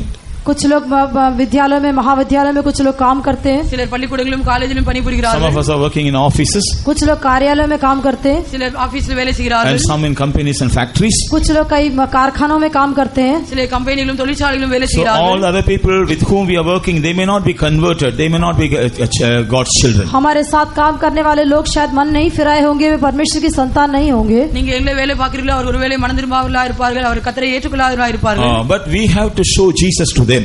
लेकिन उनको हम यीशु के बारे में यीशु को दिखाना चाहिए. ஆனால் நாம் அவர்களுக்கு இயேசுவை காட்டக்கூடியவர்களா இருக்க வேண்டும். Concerning us, they should testify we are the children of God. हमारे बारे में वे लोग गवाही देना चाहिए कि हाँ ये परमेश्वर की संतान है. நம்மை பார்த்து இவர்கள் கிறிஸ்தவர் என்று சாட்சி கொடுக்கிறவர்களா இருக்க And வேண்டும். fourthly, uttermost part of the earth. और चौथा पृथ्वी की छोर तक. நான்காவதாக பூமியின் கடைசி பரியந்தம். Nowadays our children as well as the grown up people, they are going to other parts of the world for the sake of the studies and work and so on. इन दिनों में हमारे बच्चे और बाकी लोग भी जो है पढ़ाई के निमित्त या काम के निमित्त दूर स्थानों में जाते हैं. இந்த நாட்டிலே நம்முடைய பிள்ளைகளும் பெரியவர்களும் படிப்பு நிமித்தமாக மற்றும் வேலை நிமித்தமாக अनेक இடங்களுக்கு செல்கிறார்கள். Wherever we go, we should become a witness for others. जहाँ कहीं भी हम जाते हैं हम दूसरों के लिए गवाह बन जाना चाहिए. நாம் எங்கே செல்கிறோமோ அங்கெல்லாம் நாம் தேவனுக்கு சாட்சி கொடுக்கிறவர்களா இருக்க வேண்டும். There was one brother, African brother called Bill Callan. एक भाई थे जो बिल कैलन करके थे. ஒரு சகோதரனுடைய பெயர் bill Kalan. He was in the West Africa. वो पश्चिमी अफ्रीका में थे. அவர் வெஸ்ட் ஆப்பிரிக்காவில் இருந்தார். But he, for studies and work sake, he had gone to America. लेकिन अपने पढ़ाई और काम के निमित्त वो अमेरिका में गए थे. அவருடைய படிப்பு நிமித்தமாக வேலை நிமித்தமாக அவர் அமெரிக்கா சென்றார். He had wife and a daughter. उनकी पत्नी और एक बेटी भी थी. அவருக்கு மனைவியும் ஒரு பிள்ளையும் உண்டு. When he went to USA, he was not saved. America में जब वो गए थे तब उन्होंने उद्धार नहीं पाया था. அமெரிக்கா செல்லுதான் நாட்டில் அவர் ரட்சிக்கப்படாதவர். Always they were facing problem and many times they have decided to break their marriage. कई बार वो कई समस्याओं का सामना करते थे और कई बार उन्होंने अपने विवाह को तोड़ने का भी निर्णय लिया था. சில வேளை அவர்களுக்கு நடந்தான பல பிரச்சனைகள் மூலமாக விவாகத்திலும் கூட அவர்கள் பிரிக்கும். Somehow that sister, she came in contact with our servants of God in US and she got saved. कैसे भी उस बहन ने हमारे यूएस में हमारे सेवकों से मुलाकात की और उन्होंने उद्धार पा लिया. எப்படியோ அவருடைய மனைவி ஆனவர்கள் நம்முடைய ஊழியக்காரர் நிமித்தமாக தொடர்பு கொண்டு அதன் மூலமாக ரட்சிக்கப்பட்டார்கள். And after that she was insisting him also to come to the church. उसके बाद वो उनको भाई को भी कलीसिया में आने के लिए दबाव देने लगी. அதற்கு பிற்பாடு கூட அந்த சகோதரர் கூட தேவ சமூகத்துக்கு வரும்படியாக அவர்கள் உதவி செய்தார்கள். அவர்கள் கூப்பிட்டா insisting, she was insisting him to come. वो उन्हें आने के लिए उनको बुलाती थी.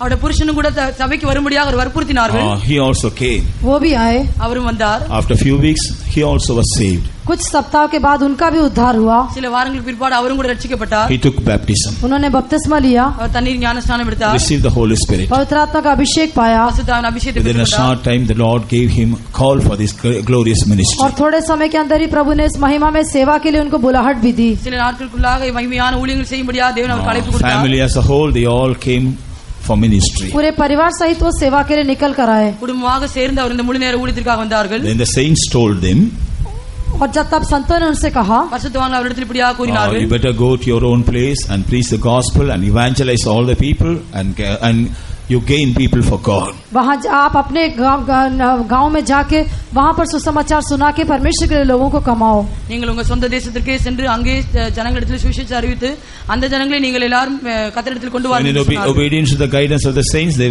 went back to West Africa, Sierra Leone. संतों की अगुवाई को मानकर वे पश्चिमी अफ्रीका में सियरा लोन में गए. பரிசுத்தவான்கள் நடத்தின்படியாம் அவருடைய ஆலோசனைப்படியாம் அவர்கள் கீழ்ப்பட்டு God really honored them. प्रभु ने सचमुच उनका आदर किया. உண்மையாகவே தேவன் அவரை கனப்படுத்தினார். They established a small church. उन्होंने वहाँ पर एक छोटी सी कलीसिया स्थापित அந்த की. இடத்துல அவர்கள் சிறிய சபையை ஆரம்பித்தார்கள். And from there, as the saints sent him to various parts of the world, he used to go to preach the gospel. और वहाँ से संत लोग उससे संसार के कई कोनों में भेजा करते थे कि सुसमाचार का प्रचार करें. அந்த இடத்திலிருந்து பரிசுத்தவான்கள் பல இடங்களுக்கும் சுவிசேஷத்தை அறிவிக்கிறவர்களாக இருந்தார்கள். And a decade ago, he came to India to preach the gospel in our conventions. और कुछ 10 वर्षों पहले वो भारत देश में भी कन्वेंशन में प्रचार करने के लिए आए थे. 10 வருஷத்துக்கு முன்பாக இந்தியாவிலும் கூட சுவிசேஷத்தை அறிவிக்கும்படி அவர் இங்கே வந்தார்கள். But when he came there, while he was doing his ministry, he fell sick and he finished his race in India. यहाँ पर आने के समय में वो बीमार हुए और भारत देश में उन्होंने अपना उनका सेवा समाप्त हो गई. இங்கே வந்த பிற்பாடு அவர் வியாதிப்பட்டார். அவருடைய ஜீவன் இங்கேயே முடிந்தது. He finished his race. அவருடைய ஓட்டத்தை இங்கே முடித்தார். அவருடைய ஓட்டத்தை இங்கே முடித்தார். His funeral was held here. उनका अंतिम संस्कार यहीं पर हुआ. அவருடைய அடக்காரனும் கூட இங்கே தான் நடத்தப்பட்டது. Praise be to God. प्रभु की स्तुति हो. கர்த்தருக்கு ஸ்தோத்திரம். But now the Sierra Leone work is flourishing like anything. लेकिन अभी सियरा लियोन का जो सेवा है वो बहुत अधिक फल फूल रही है. ஆனால் இன்றைக்கு இஸ்ரேலின் தான ஊழியமானது மிகவும் வளர்ந்து கொண்டு வந்திருக்கிறது. Our leaders who very often used to visit the places for convention other purposes, they used to testify about the believers in the church. That is the number one church in the whole world. हमारे अगुए लोग जो कई बार वहाँ पर सेवा के निमित्त और कन्वेंशन के निमित्त जाया करते थे, वे लोग इस प्रकार से गवाही देते वहाँ के विश्वासियों के बारे में, वहाँ की सेवा के बारे में, कि वो संसार में सबसे एक मुख्य सबसे अच्छी कलीसिया होकर दिखाई देती है. நம்முடைய பசுத்துவால அங்கே செல்லும் பொழுது அங்குள்ளதான் ஜனங்களை பார்க்கும் பொழுது ஜனங்களிடத்தில் சொல்லுவது என்றால் சபையிலே இதுதான் ஒரு நல்ல ஒரு சபையாக இருக்குது என்று அவர்கள் எல்லாரும் சாட்சி கூடியவர்களாக இருக்கிறார்கள். The service starts at 9 o'clock. 100% attendance will be there. जब 9 बजे वहाँ पर आराधना आरंभ होती है तो 100% लोग वहाँ पहुँच जाते हैं. அங்கே 9 மணிக்கு ஆராதனை ஆரம்பிக்கும் என்றால் அங்கே 100% ஜனங்களும் அந்த most of them are poor people, they don't have vehicles, so they have to come by walk from long distance. अधिकतर लोग जो है गरीब लोग हैं, उनके पास कोई गाड़ी नहीं, इसलिए बहुत लंबे दूरी तक उन्हें चलकर आना पड़ता है. அங்கே பல ஏழ்மையான ஜனங்கள் இருக்கிறபடியால் அவர்களால் வாகனத்தில் வர முடியாது, ஆனால் அவர்கள் விரைவாக நடந்து வருவார்கள். Right from 8 o'clock people will start coming. और 8 बजे से ही लोग आना आरंभ कर देते हैं. 8 மணி முதலே அங்கே ஜனங்கள் வர தொடங்குவார்கள். And another discipline they have. और एक अनुशासन जो उनके अंदर दिखाई देता है. அங்குள்ளதான ஒழுங்கு என்னவென்றால், as we have some reserved places in the meeting hall, they don't have such things. जैसा हम आराधना में कुछ खास स्थानों को अपने लिए निश्चित कर लेते, वैसा उनको ऐसा नहीं है. நாம் இங்கே அமரும்படியாக நிரந்தரமான இடத்தை வைக்கிறோம், அப்படியே அங்கே கிடையாது. Sometimes we will come late as we like. कई बार जैसा हम चाहते वैसा देरी से आते हैं. சில வேளையிலே நம்ம மன விருப்பத்தின்படியாக நாம் தாமதமாக by வருவோம். mistake if anybody is seated in our place, we will try to check them out, and after that we will come and sit here. और अगर गलती के साथ कोई व्यक्ति हमारे स्थान में बैठ जाता है तो पहले हम उसको वहां से भगाने का प्रयास करते हैं और वहां बैठने के लिए चाहते हैं. தவறாக இந்த நபரானது நம்முடைய இடத்துல அவரிடத்திலிருந்து உட்கார்ந்தால் உடனடியாக அவர் அங்கிருந்து எழுந்து வேற இடத்துக்கு போக சொல்வார்கள். தள்ளி விட்டு அங்க உட்காருவாங்க. Otherwise they will not have peace. ऐसा नहीं तो उनको शांति नहीं मिलती. அல்லாவிட்டால் அவர்களுக்கு சமாதானம் இருக்காது. But it's nothing like that there. लेकिन वहाँ पर ऐसा कुछ भी नहीं है. ஆனால் அந்த இடத்துல அப்படியாக ஒன்றும் இல்லை. The first person comes there, he will sit in the first place in the first row. जो पहला व्यक्ति वहाँ पर आता है वो पहले पंक्ति में आगे बैठता है. முதலாவது நபர் வருவார் என்றால் முதலாவது வரிசையிலே முதலாவது அவர்கள் இருப்பார்கள். So as people come, they will first finish the first row, then will come to the second row, third row, like that. जैसे जैसे लोग आते जाते हैं वो पहले पंक्ति में बैठते हैं, उसके वो समाप्त होने के बाद दूसरा पंक्ति और फिर तीसरा पंक्ति. இப்படி ஜனங்கள் வந்து கொண்டிருக்கிறார்கள், அதே போல அவர்கள் வரிசையாக ஒருவராக அப்படியே உட்கார்ந்து கொண்டிருப்பார்கள். Well disciplined church. बहुत अनुशासित कलीसिया है. மிகவும் ஒரு ஒழுங்குள்ளதான சபையா. Praise be to God. प्रभु की स्तुति हो. கர்த்தருக்கு ஸ்தோத்திரம். Because he became a witness after receiving this salvation, he went back to his city, his place, and he became a witness first of all. क्योंकि उद्धार प्राप्त करने के बाद वो अपने गांव में वापस लौटे और वहां पर सबके लिए पहले वो एक गवाह बने. அவர் ரட்சிக்கப்பட்ட பிற்பாடு அவருடைய சொந்த தேசத்துக்கு சென்று முதலாவது அவர் அங்கே அந்த தேசத்துக்கு முன்பாக சாட்சியாக மாறினார். So God was honoring him and the whole family, and now a big church is established there. इसलिए परमेश्वर ने उसका और उसके पूरे परिवार का आदर किया और अभी वहाँ पर एक बहुत बड़ी कलीसिया स्थापित हो गई है. ஆகையால் தான் தேவன் அவரையும் அவருடைய முழு குடும்பத்தையும் கனப்படுத்தி அந்த தேசத்தையும் கர்த்தர் இப்பொழுது ஆசீர்வதிக்கிறார். By coming to Jerusalem, the Lord wants to make every one of us a city of God, a true witness of God. यरूशलेम में आने के द्वारा परमेश्वर हम हर एक को परमेश्वर के लिए सच्चा गवाह होकर परमेश्वर का नगर होकर बनाना चाहता है. எருசலேமுக்கு வருவதன் மூலமாக தேவன் ஒவ்வொருவரையும் அவருடைய நகரமாகவும் அவருக்கு சாட்சியாக மாறும்படியாக விரும்புகிறார். Fifthly, Jerusalem is called the city of truth. पांचवां हम देखते यरूशलेम सत्य नगरी कहलाता है. ஐந்தாவதாக பார்க்கும்போது எருசலேம் சத்திய நகரம் என்று கூறப்படுகிறது. Whenever we come to Jerusalem, the presence of God is revealing many truths to us. जब कभी हम यरूशलेम में प्रभु के सम्मुख में आते हैं, प्रभु हमें कई प्रकार की सच्चाइयों को प्रकट करता है. நாம் எப்பொழுதெல்லாம் தேவ சமூகத்துக்கு வருகிறோமோ அப்பொழுதெல்லாம் பலவிதமான சத்தியங்களை அவர் நமக்கு வெளிப்படுத்தி காட்டுகிறார். God is teaching us his truths. प्रभु हमें अपनी सच्चाई को सिखाता है. கர்த்தர் நமக்கு பல சத்தியங்களை கற்பிக்கிறார். In Bible studies, God is teaching us truths. पवित्र बाइबल अध्ययन में प्रभु हमें सच्चाइयां सिखाता है. வேத பாடத்தை நமக்கு अनेक சத்தியங்களை படிப்பிக்கிறார். Prayer meetings also, the Spirit of the Lord is revealing certain truths. और बाट जोने की आराधना में प्रभु का आत्मा हमको कई सच्चाइयों को प्रकट करके देता है. காத்திருப்பு கூட்டத்திலும் கூட பரிசுத்த ஆவியானவர் நமக்கு சத்தியங்களை வெளிப்படுத்தி காட்டுகிறார். Sunday service also, God is teaching us many truths. रविवार की आराधना में प्रभु हमें कई प्रकार की सच्चाइयों को सिखाता है. ஞாயிறு ஆராதனையும் கூட தேவன் நமக்கு अनेक சத்தியங்களை படிப்பிக்கிறார். Besides this, when we attend conventions and Bible studies, we come to know many truths. और जब हम बाइबल अध्ययन में जब हम कई कन्वेंशंस में जाते हैं, वहाँ भी हम कई प्रकार की सच्चाइयों को सीखते हैं. நாம் கன்வென்ஷன் போகும்போது பல வேத பாடங்கள் போகும்போது அங்கேயும் கூட தேவன் பல So God has given us the privilege of knowing truths, more truths these days. इसलिए इन दिनों में अधिक सच्चाइयों को जानने के लिए प्रभु ने हमको मौका दिया है. நாட்களில் अनेक சத்தியங்களை அறியும்படியாக தேவன் நமக்கு சந்தர்ப்பத்தை தருகிறார். We should not only the hearers of the truth, doers of the truth. We also should become the doers of the truth. हमें न केवल सच्चाई को सुनने वाले होना चाहिए लेकिन सच्चाई को करने वाले भी होना चाहिए. நாம் சத்தியத்தை கேட்கிறவர்களாக மாத்திரமல்ல அதன்படி ஜீவிக்கிறவர்களாக இருக்க வேண்டும். When all the truths become our own experiences, we are built up as the city of truth. जब सारे सच्चाई हमारा अपने अनुभव होकर बदल जाएंगे तो हम सत्य नगर होकर बन सकेंगे. எல்லா சத்தியங்களும் நம்முடைய அனுபவமாக மாறும்போது நாம் தேவனுடைய நகரமாக மாறலாம். When we hear the truth and obey the truth, we are built up as a city of truth. जब हम सच्चाई को सुनकर उसकी आज्ञा मानते हैं तो हम सत्य नगर होकर बनाए जाते हैं. நாம் சத்தியத்தை கேட்டு அதன்படியாக ஜீவிக்கும்போது தேவன் நம்முடைய தேவ நகரமாக மாற்றுகிறார். When we, after hearing the truth, when we neglect the truth, we are making ourselves ready for the judgment of God. और जब सच्चाई को जानकर हम सच्चाई के अनुसार अपने जीवन को तैयार नहीं करते तो हम परमेश्वर के न्याय के लिए अपने जीवन को तैयार कर लेते हैं. நாம் சத்தியத்தை கேட்டு அதன்படியாக ஜீவிக்கும்படியாக ஒப்புக்கொடுக்காவிட்டால் தேவன் நம்மை நியாய தீர்ப்புக்கு அவரை But that is not the desire of God. लेकिन परमेश्वर का आग्रह ये नहीं है. ஆனால் அது தேவனுடைய விருப்பமாக It இருக்கிறது. is the desire of God that we all should be built as the city of truth by coming to Jerusalem. परमेश्वर का आग्रह ये है कि हम सब यरूशलेम में आने के द्वारा सत्य नगर होकर बदल जाएं. எருசலேமுக்கு வந்து தேவனுடைய நகரமாக மாற்றும்படியாக மாத்திரமே தேவனுடைய விருப்பமாக இருக்கிறது. Shall we open to John's Gospel chapter 11 and read verse 48? यूहन्ना का सुसमाचार 11 अध्याय का 48 वचन पढ़ेंगे. யோவான் சுவிசேஷம் 11 அதிகாரம் 48 वचனம். यदि हम उसे यूं ही छोड़ दें तो सब उस पर विश्वास ले आएंगे और रोमी आकर हमारी जगह और जाति दोनों पर अधिकार कर लेंगे. நாம் இவனை இப்படி விட்டுவிட்டால் எல்லோரும் இவனை 12:48. 12 அதிகாரம் 48 வசனம். He that rejecteth me receiveth not my words, hath one that judgeth him. The word that I have spoken, the same shall judge him in the last day. என்னை தள்ளி என் வார்த்தைகளை ஏற்றுக்கொள்ளாதவனை நியாயத்திருக்கிறது என்று இருக்கிறது. நான் சொன்ன வசனமே அவனை கடைசி நாளில் நியாயம் தீர்க்கும். See, when we reject the word of God, we will not be built as a city of truth. We will be made ready for the judgment of God. जब हम परमेश्वर की सच्चाई को स्वीकार नहीं करते, उसे तुच्छ जानते, तो हम उस सत्य नगर के लिए तैयार नहीं होते, लेकिन प्रभु के न्याय के लिए हम तैयार होते हैं. நாம் கர்த்தருடைய வசனத்தை தள்ளவர்களாக இருப்போம் என்றால் நாம் தேவனுடைய நகரமாக மாற்றப்படாமல் அவருடைய நியாய தீர்ப்புக்கு நாம் ஏதுவாக So மாறுவோம். God wants us to come to Jerusalem, hear the truth and be made and be built as the city of truth. इसलिए परमेश्वर चाहता है कि हम यरूशलेम में आकर सच्चाई को सुने और वो सत्य नगर होकर हम बन सके. தேவன் விரும்புவது என்னவென்றால் நாம் எருசலேமுக்கு வந்து அந்த சத்தியத்தை கேட்டு தேவனுடைய நகரமாக நம்மை மாற்றும்படியாக விரும்புகிறார். And sixthly, Jerusalem is called the holy city. छठवां यरूशलेम पवित्र नगर कहलाता है. ஆறாவதாக எருசலேம் பரிசுத்த நகரம் என்று கூறப்பட்டுள்ளது. There is a meaning for the word holiness. और पवित्रता कहने से उस शब्द का एक अर्थ है பரிசுத்தம் என்றால் அதுக்கு அர்த்தம் உண்டு. Separation. अलगाव.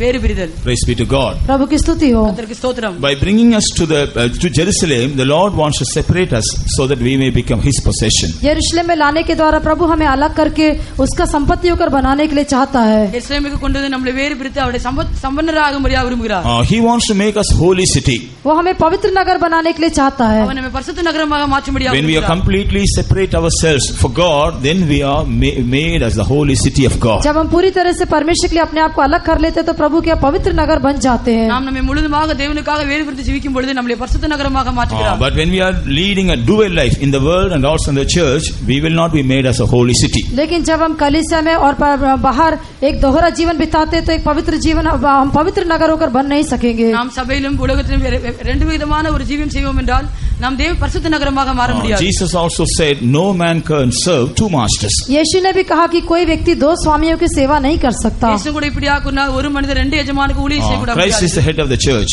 मसीह जो कलीसिया का सिर होकर दिखाई देता है இயேசு சபைக்கு தலையா இருக்கிறார். And devil is the head of this world. और शैतान इस संसार का सिर होकर दिखाई देता है. பிசாசு இந்த உலகத்துக்கு அவன் தலையா இருக்கிறான். He is called the god of this world. वो इस संसार का ईश्वर कहलाता है. அவன் தான் இந்த உலகத்துக்கு தெய்வமா இருக்கிறான்.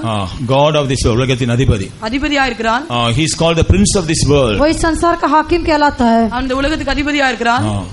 We cannot serve two masters. हम दो स्वामियों की सेवा नहीं कर सकते. நம்ம ரெண்டு எஜமானுக்கு ஊழியம் We செய்ய have to முடியாது. cling on to one and we have to forsake the other one. हमें एक को पकड़े रहना है, दूसरे को छोड़ देना है. நாம் ஒன்றை சார்ந்து கொண்டு மற்றொன்றிலிருந்து விலக வேண்டும். Let us examine to whom we do serve nowadays. हम इन दिनों में किसकी सेवा करते करके अपने आप को जांच के देखें. இந்த நாட்டிலே நாம் யாருக்கு ஊழியம் செய்கிறோம் என்று நாம் தியானிக்க Are we வேண்டும். clinging on to Christ or are we clinging on to this world क्या हम- by which we are clinging on to the devil?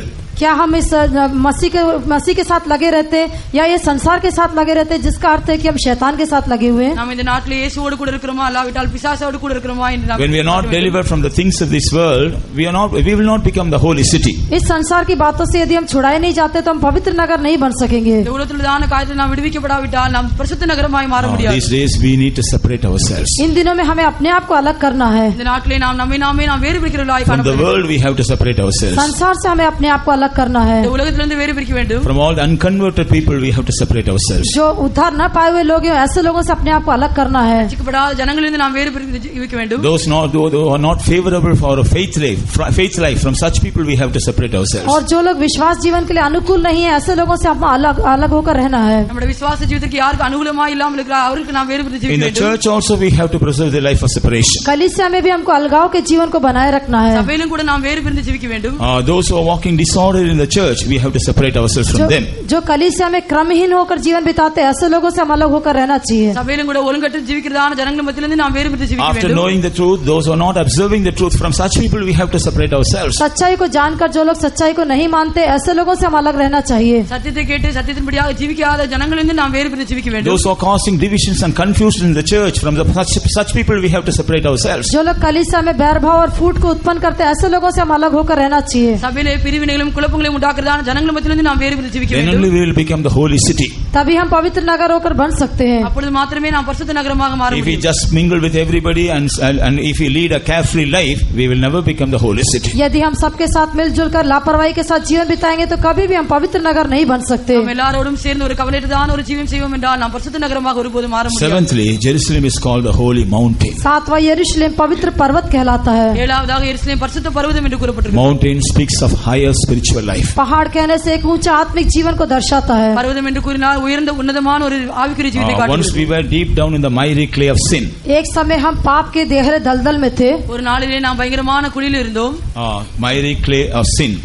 पाप के दलदल में दिखाई दिए थे। உளையான சேற்றின பாவத்தில் இருந்தோம்। But God lifted us up.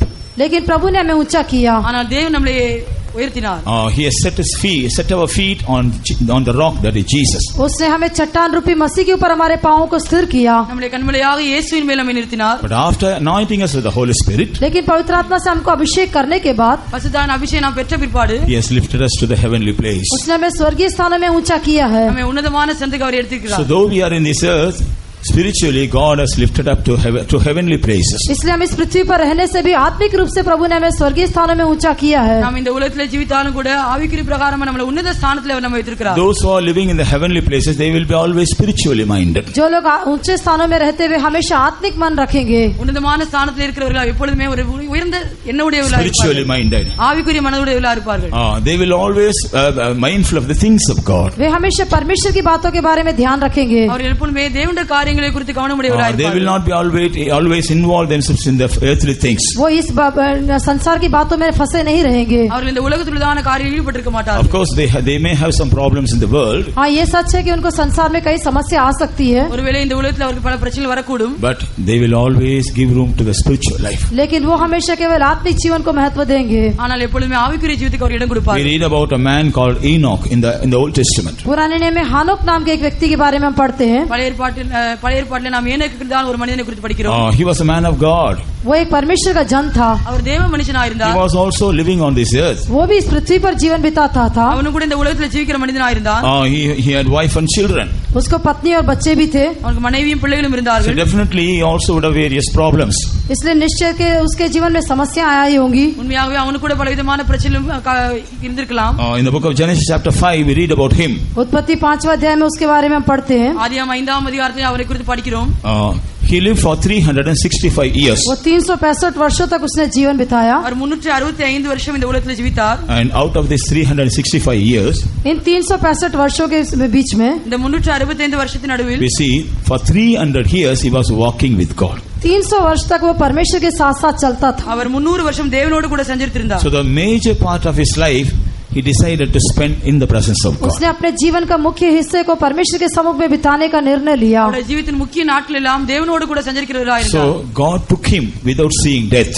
इसलिए मृत्यु को देखे बिना परमेश्वर ने उसे उठा लिया। ஆகையால் மரணத்தை காணாதபடி தேவன் அவனை எடுத்துக்கொண்டார்। The Lord expects the same experiences from our life. हमारे जीवन से ही परमेश्वर ऐसे अनुभव की अपेक्षा करता है தேவன் நம்மிடத்தில் கூட அப்படிப்பட்டதான ஒரு ஜீவித்தை எதிர்பார்க்கிறார். In our life, हमारे जीवन में நம்முடைய ஜீவித்தில் how many of us are willing to spend major part of our life with God? हम में से कितने लोग अपने जीवन का अधिकतर हिस्सा परमेश्वर के साथ बिताना चाहते हैं? நம்முடைய முக்கியமான பகுதியிலே தேவனோடு கூட செலவழிக்க முடியாம எத்தனை பேர் In our வாஞ்சிக்கிறோம்? day-to-day life, हमारे दिन प्रतिदिन के जीवन में நம்முடைய அனுதின வாழ்க்கையில் if we consider our life, यदि अपने जीवन को हम ध्यान करके देखें, நம்முடைய ஜீவித்தை நாம் how many of பார்க்கும்போது us want to spend a major part of our day with our God? हम में से कितने लोग अपने दिन का अधिकतर हिस्सा प्रभु के साथ बिताना चाहते हैं? நம்முடைய முக்கியமான தினங்களை நாம் இயேசுவோடு கூட சஞ்சரிக்கும்படியா எத்தனை பேர் Many of வாஞ்சிக்கிறோம்? us, we don't have time to read the Bible. हम में से कई लोगों को पवित्र शास्त्र पढ़ने के लिए भी समय नहीं है, நேருக்கு வேதாகம் வாசிப்பதற்கு கூட சமயம் இல்லாமல் We have இருக்கிறார்கள். no time to pray.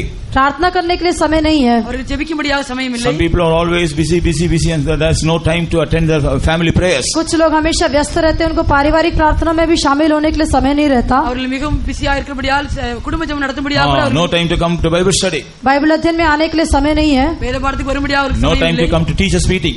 और टीचर्स मीटिंग में आने के लिए भी समय नहीं है, டீச்சர்ஸ் பேருக்கு வரும்படியாக அவருக்கு No சமயம் time to இல்லை. come to tiring meeting. बाट जोड़ने की आराधना में आने के लिए भी समय नहीं है, பாத்திரம் கொடுத்து வரும்படியாக அவருக்கு சமயம் இல்லை. Because they don't want to spend more time with God. क्योंकि वो परमेश्वर के साथ अधिक समय बिताना नहीं चाहते. ஏனென்றால் தேவனோடு அதிக நேரம் செலவழிக்கும்படியாக அவர் விரும்புகிறதில்லை. God will not love such people. परमेश्वर ऐसे लोगों से प्रेम नहीं करेगा. தேவன் அப்படிப்பட்டதான ஜனங்களை நேசிக்கிறதில்லை. God will not honor such people. प्रभु ऐसे लोगों का आदर नहीं करेगा. அப்படிப்பட்டதான ஜனங்களை தேவன் When கனப்படுத்துகிறதில்லை. we go to heaven, जब हम स्वर्ग में जाएंगे, நாம் பரலோகத்துக்கு போகும்போது suppose if God is not willing to accept to heaven, मान लीजिए यदि प्रभु हमें स्वर्ग में लेने के लिए तैयार नहीं है, तो நம்மை பரலோகத்தில் ஏற்றுக்கொள்ளும்படியாக தேவன் ஏற்றுக்கொள்ளாவிட்டால் விருப்பப்படாமல் இருக்கும் பொழுது, இருக்கும் பொழுது when we try to defend ourselves by telling some excuses, जब हम कुछ बहाने बोलकर अपने को बचाने का प्रयास करेंगे, நாம் சில excuses, சாக்கு போகல் சொல்லும் பொழுது God will call Enoch. तब प्रभु हानो को बुलाएगा. கர்த்தர் அப்பொழுது ஏனோக்கை அழைப்பார். He'll tell him, you tell these people how you were living with me, major part of your life with me, you tell them. तब वो कहेगा, हानोक से कहेगा, इनको बताओ तुम कैसे अपने जीवन का अधिकतर हिस्सा मेरे साथ बिताते थे. அப்பொழுது ஏனோக்கோடு தேவன் சொல்வார், இந்த ஜனங்களை பார்த்து நீ எப்படி முக்கியமான நாட்கள் எல்லாம் தேவனோட சஞ்சரித்தாய் இவனோடு சொல்லு என்று He கூறுவார். will say, I also had wife, I was begetting sons and daughters, I had many family problems, but God enabled me to spend most of my time in His presence. तब वो बताएगा कि मेरे भी पत्नी और बच्चे थे, मेरे भी परिवार था, समस्या थी, लेकिन उन सब के बीच में भी मेरा अधिकतर समय परमेश्वर के साथ बिताने के लिए प्रभु ने मदद किया. அவனு கூட இப்படியா சொல்லுவான், எனக்கு மனைவி இருந்தார்கள், பிள்ளைகள் இருந்தார்கள், ஆனால் எல்லா பிரச்சனைகளும் இருந்தது, அதன் மத்தியிலும் கூட நான் தேவனோடு சஞ்சரிக்கிறதா என்ற முக்கிய நாட்கள் காணப்படும் என்று Then கூறுவான். we will be confounded. अब तब ऐसा होने से हम लज्जित हो जाएंगे. அப்பொழுது நாம் வெட்கப்பட்டு போய்விடுவோம். Praise be to God. प्रभु की स्तुति हो. கர்த்தருக்கு ஸ்தோத்திரம். Few years ago, कुछ सालों पहले சில வருஷங்களுக்கு முன்பாக 7 young men and women, they were all praying. 7 जवान लोग स्त्री और पुरुष मिलकर प्रार्थना कर रहे थे. 7 வாலிப சகோதர சகோதரிகளுமாக சேர்ந்து ஜெபித்தார்கள். Suddenly Jesus came there. अचानक ही यीशु वहां पर आया. உடனடியாக இயேசு அங்கே வந்தார். They all were filled with the presence and the glory of way Jesus. सब यीशु के सम्मुख और उसकी महिमा से भरपूर हो गए. அவர்கள் எல்லாரும் தேவ சமூகத்தினால் தேவனுடைய வல்லமையினால் நிரப்பப்பட்டார்கள். Then Jesus took them all, first of all to heaven and then to hell. तब यीशु मसीह सबसे पहले उन सबको स्वर्ग में ले गया, उसके बाद नरक में ले गया. முதலாவதாக இயேசு அவர்களை பரலோகத்திற்கு பின்பு நரகத்திற்கு எடுத்து சென்றார். In the hell, when Jesus took them to various places, जब नरक के विभिन्न स्थानों में यीशु उनको लेकर गया, நரகத்தின் பல பாகங்களுக்கும் இயேசு அவர்களை எடுத்து சென்ற போது most of the people, those who are found in hell, are Christians. आज नरक में दिखाई देने वाले अधिकतर लोग मसीही होकर दिखाई देते हैं. நரகத்திலே அதிகமான காணப்படுதான ஜனங்கள் யார் என்றால் கிறிஸ்தவர்களாக இருந்தார்கள். They have neglected the presence of God. उन्होंने परमेश्वर के सम्मुख को तुच्छ जाना था. அவர்கள் தேவ சமூகத்தை Some அலட்சியப்படுத்தலாக have இருந்தார்கள். neglected their prayer life. कुछ लोग ने प्रार्थना जीवन को तुच्छ जाना था. சில ஜனங்கள் ஜெப ஜீவித்தை Some have neglected the spiritual life. कुछ लोग ने आत्मिक जीवन को तुच्छ जाना था. சில ஜனங்கள் தங்களுடைய ஆவிக்குரிய ஜீவித்தை And some of அலட்சியப்படுத்தினார்கள். them, they didn't have time to go to the church at all. कुछ लोगों को कलीसिया में जाने के लिए समय भी नहीं था. அவர்கள் சிலருக்கு தேவ சமூகத்துக்கு போக முடியாத சமயம் வாய்க்காதவர்கள். Praise be to God. प्रभु की स्तुति हो. கர்த்தருக்கு ஸ்தோத்திரம். So Jesus took all these young men there. यीशु उन जवानों को वहां पर लेकर गया. இயேசு அந்த வாலிபரை அங்கே எடுத்து சென்ற They பிற்பாடு all were crying to Jesus. वे सब लोग यीशु को देखकर रोने लगे. அவர் எல்லாரும் இயேசுவை பார்த்து அழத் Jesus, தொடங்கினார்கள். please give us one more chance to come to the earth. Somehow we will come to thee. We will come to the church. We will follow thee. वो सब वहां से लोग पुकार के कहने लगे कि हे यीशु, हमको और एक बार मौका दे दो, हम फिर तेरे सम्मुख में आएंगे, तेरे पास आएंगे. அவர்கள் எல்லாரும் முறையிட தொடங்கினார்கள். ஆண்டவரே ஒரு முறை கூட கதற தொடங்கினார்கள். ஆண்டவரே ஒரு முறை கூட பூமிக்கு வந்து அங்கே உமக்காக ஜீவிக்க முடியாது. ஒரு சான்ஸ் தாரும், பூமிக்கு வரதுக்கு நாங்க இனி உம்மை பின்பற்றுவோம், உமக்கு கீழ்ப்படியோம், உமக்கு சாட்சியா ஜீவிப்போம், உம்முடைய சமூகத்துக்கு வருவோம். अब हम तेरे सम्मुख में आएंगे, तेरे लिए साक्षी होकर जीवन बिताएंगे, हमें एक और मौका दे दे. These young men, they felt bad when they were crying. ये जवान लोगों को उनका रोना देखकर दुख लगा, இந்த வாலிபர்கள் அழுகிறதை கண்டு அவர் மிகவும் துக்கப்பட்டார். But Jesus never even turned his face towards them. लेकिन यीशु ने अपना चेहरा भी उनकी तरफ मोड़ के नहीं देखा. ஆனால் இயேசுவான் அவருடைய முகத்தை அவருக்கு நேராக திரும்பும்படியாக விரும்பவில்லை. He just ignored them and he passed by. वो उनको ऐसे छोड़ के चला गया. இப்படியாக அவர்களை கண்டு அவர் விட்டு போய் விட்டார். So these young men asked Jesus, why don't you show mercy? तब यीशु ने, इन जवानों ने यीशु से पूछा कि हे यीशु, आप दया क्यों नहीं दिखाते? அப்பொழுது இந்த வாலிபர்கள் ஆண்டவரே ஏன் எங்களுக்காக இறங்கு காட்டுகிறீர்கள் என்று கேட்டார்கள். Jesus told them, I have given them enough chances, but willingly they have neglected everything. यीशु ने कहा कि मैंने उनको बहुत ऐसे मौके दिए थे, लेकिन जानबूझकर उन्होंने इसे तुच्छ जाना. ஆனால் இயேசு அவரிடத்தில் சொன்னது என்னவென்றால், நான் உங்களுக்கு अनेक சந்தர்ப்பங்களை अनेक தருணங்களையும் தந்தேன், ஆனால் நீங்கள் என்னை அப்பொழுது அலட்சியப்படுத்தினீர்கள். It's become too late for them. अभी उनके लिए बहुत देर हो गई. இப்பொழுது உங்களுக்கு காலம் சம்பவமாகிவிட்டது. I cannot help them. मैं उनकी सहायता नहीं कर सकता. நான் உங்களுக்கு இப்போ உதவி செய்ய முடியாது. Let us be very careful about leading a higher life these last days. इसलिए अंतिम दिनों में एक ऊंचा जीवन बिताने के लिए बहुत सावधान रहे. ஆகையால் இந்த கடைசி நாட்களில் ஒரு உன்னதமான ஜீவன் செய்யும்படியா நாம் ஜாக்கிரதையுள்ளவர்களாக இருப்போம். That's why he wants to make us as holy mountain. इसलिए वो हमको पवित्र पर्वत होकर बनाना चाहता है. ஆகையால் நம்மை பரிசுத்த பர்வதமாக மாற்றும்படியாக விரும்புகிறார். After coming to Jerusalem, if you are not turned or changed as holy mountain, the heavenly Jerusalem, New Jerusalem will not accept us. यरूशलेम में आने के बाद यदि हम पवित्र पर्वत होकर नहीं बनते, तो वो नए यरूशलेम हमको स्वीकार नहीं करेगा. यरूशलेमुக்கு வந்த பிற்பாடு நாம் பரிசுத்த பர்வதமாக மாறாவிட்டால் புதிய எருசலேம் நம்மை அங்கீகரிக்காது. And the eighthly, Jerusalem is called the throne of God. आठवां हम देखते हैं यरूशलेम परमेश्वर का सिंहासन कहलाता है. எட்டாவதாக எருசலேம் தேவனுடைய சிங்காசனத்தை காட்டுகிறது. Throne speaks of victorious life. सिंहासन कहने से एक जयवंत जीवन को दिखाता है. சிங்காசனம் என்பது ஒரு மேற்கொள்ளுதான் ஜீவித்தை காட்டுகிறது. We know a throne is reserved for us also, the New Testament saints.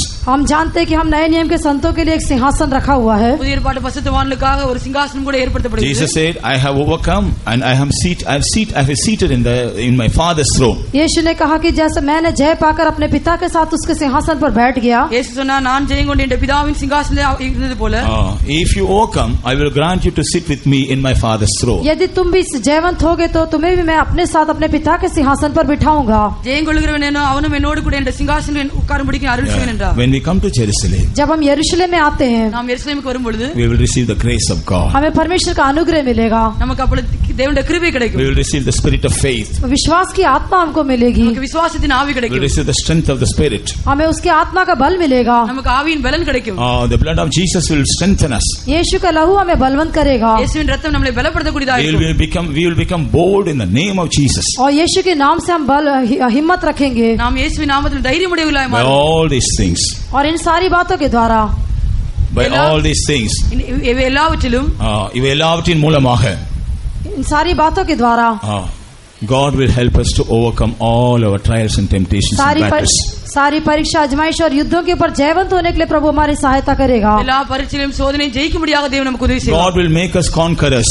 प्रभु हमें जयवंत बना देगा. தேவன் நம்மை ஜெயங்கொள்கிறவர்களாக மாற்றுவார். So these are various aspects of Jerusalem. इसलिए ये यरूशलेम के विभिन्न पहलू है. இதுதான் எருசலேமின் பல அம்சங்களாய் காணப்படுகிறது. By bringing us to Jerusalem. यरूशलेम में हमको लाने के द्वारा, எருசலேமில் கொண்டு வந்ததன் மூலமாக, and when we are abiding in Jerusalem, जब हम यरूशलेम में बने रहते हैं, நாம் எருசலேமில் வீற்றிருக்கும் பொழுது, the Lord wants to change us to receive the various aspects of Jerusalem. यरूशलेम के विभिन्न अनुभव को पाने के लिए प्रभु हमें बदलना चाहता है. எருசலேமில்தான பல அம்சங்களை பெற்றுக்கொள்ளும்படியாக தேவன் நமக்கு உதவி செய்கிறார். We will become Shalem in Jerusalem. और हम यरूशलेम में शालेम होकर बन सकेंगे. நாம் எருசலேமிலே சாலேமாக We மாறுவோம். will become the city of righteousness. हम धर्मपुरी बन जाएंगे. நாம் நீதிபுரமாக மாறுவோம். We will become the quiet habitation of God. हम परमेश्वर का निवास स्थान होकर बदल, शांत निवास स्थान होकर बदल நாம் जाएंगे. அமெரிக்கான தாவரமாக We will மாறுவோம். become the city of God. हम परमेश्वर का नगर होकर बदल जाएंगे. நாம் தேவனுடைய நகரமாக We will மாறுவோம். become the city of truth. हम सत्य नगर होकर बदल जाएंगे. நாம் சத்திய நகரமாக We will மாறுவோம். become the holy city.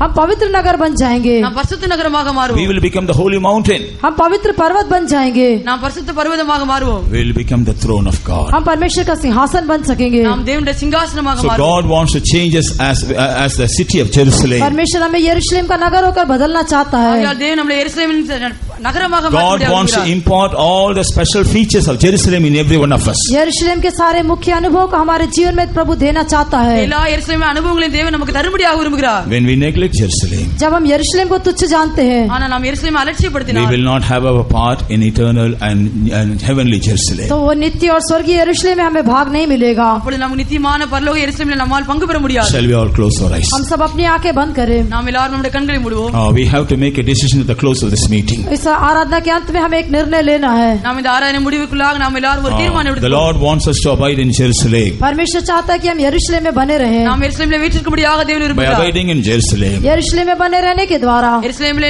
நிலைத்திருக்கும்படியாக gradually we will receive all the experiences of Jerusalem in our life. और जैसे हम यरूशलेम के सारे अनुभव को अपने जीवन में प्राप्त करते हैं, எருசலேமிலே எல்லா அனுபவங்களும் நம்முடைய ஜீவிதத்தில் பெற்றுக்கொள்ளும் பொழுது Gradually God will make us part and parcel of the Jerusalem. धीरे धीरे परमेश्वर हमको इस यरूशलेम का हिस्सा होकर बना देगा। மெதுமெதுவாக அந்த புதிய எருசலேமுக்கு பங்குள்ளவர்களாக தேவன் நம்மை When we மாற்றுவார். prepare ourselves as Jerusalem, जब हम यरूशलेम होकर अपने आप को तैयार करेंगे, நாம் நம்ம எருசலேமாக நம்ம the ஆயத்தப்படுத்துவோம். heavenly Jerusalem will ready to accept us. तो स्वर्गीय यरूशलेम को स्वीकार करने के लिए तैयार हो जाएगा। எருசலேமாக நம்மை ஏற்றுக்கொள்ளும்படியாக At the coming of the Lord, we all will be received into heavenly Jerusalem. प्रभु के आगमन में हम सब स्वर्गीय यरूशलेम में उठा लिए जाएंगे। கர்த்தருடைய வருகையில் நாம் எருசலேமாக நாம் எடுத்துக்கொள்ளப்படுவோம். We will be received into Zion, which is in heavenly Jerusalem. और स्वर्गीय यरूशलेम में दिखाई देने वाले उस सिय्योन में हम उठा लिए जाएंगे। பரலோக எருசலேமிலே வீற்றிருக்கிறதான சீயோனாக எடுத்துக்கொள்ளும்படியாக நாம் How எடுத்துக்கொள்ளப்படுவோம். many of us are willing to make that decision? हम में से कितने लोग ऐसा निर्णय लेने के लिए तैयार हैं? உங்களில் எத்தனை பேர் அப்படிப்பட்டதான தீர்மானம் செய்யும்படியாக Lord, விரும்புகிறீர்கள்? I want to abide in Jerusalem. हे प्रभु, मैं यरूशलेम में बने रहने के लिए चाहता हूँ। ஆண்டவரே, நான் எருசலேமில் இருக்கும்படியாக I விரும்புகிறேன். want to possess various experiences of Jerusalem. यरूशलेम के विभिन्न अनुभवों को प्राप्त करने के लिए मैं चाहता हूँ। எருசலேமில் பலவிதமான அனுபவங்களை பெற்றுக்கொள்ளும்படியாக Lord, விரும்புகிறேன். I'm willing to obey all the steps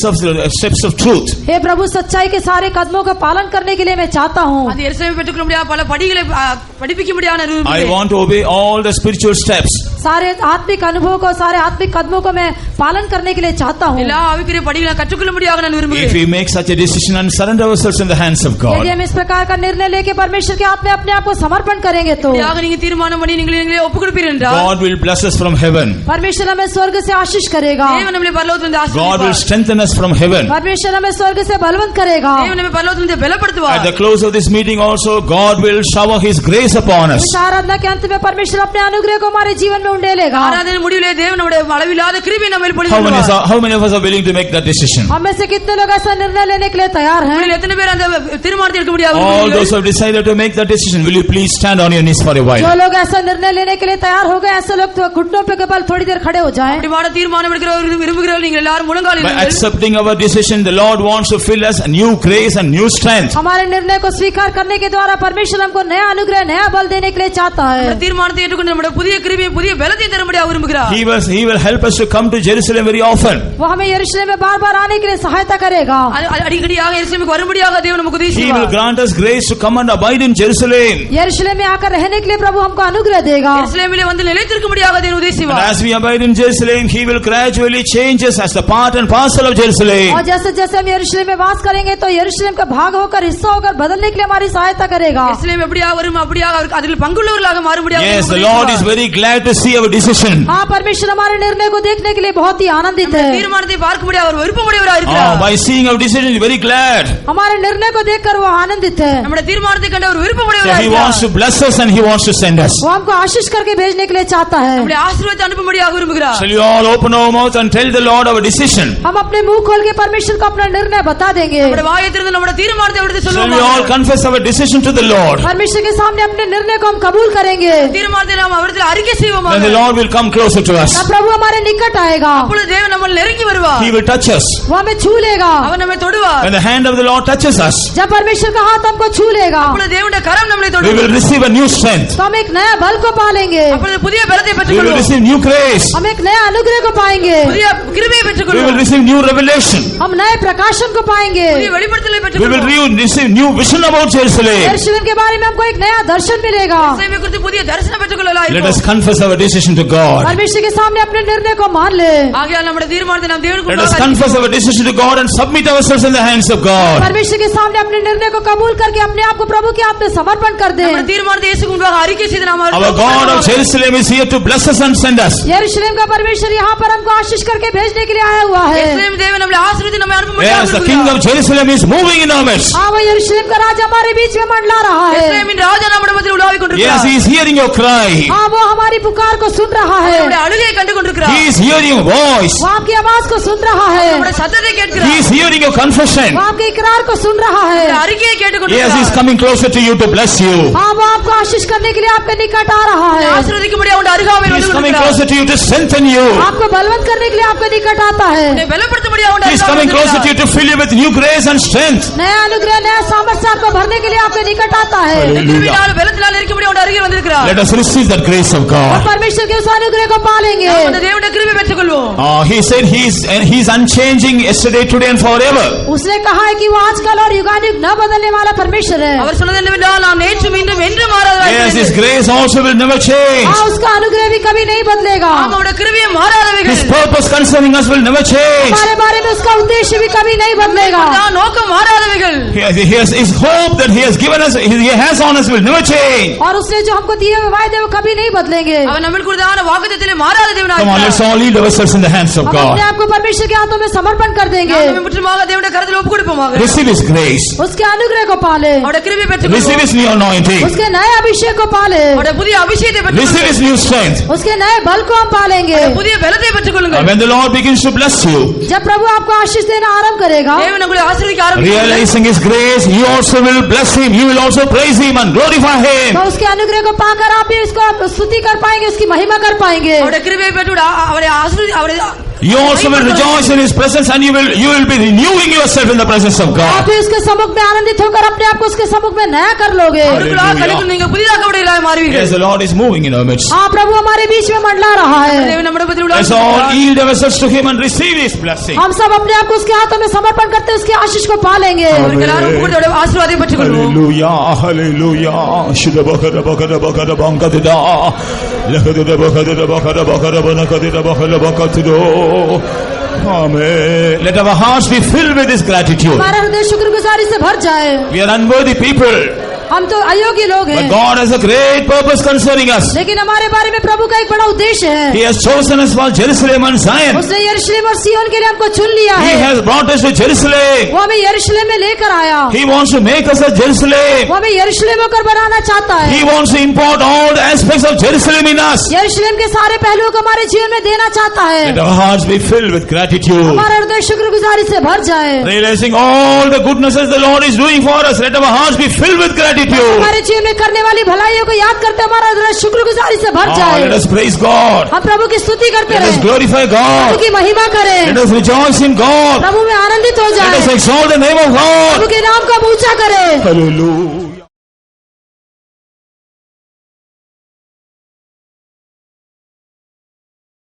हमारे प्यारे प्रभु जी की तरफ पवित्र नाम की स्तुति धन्यवाद करती हूँ प्रभु जी।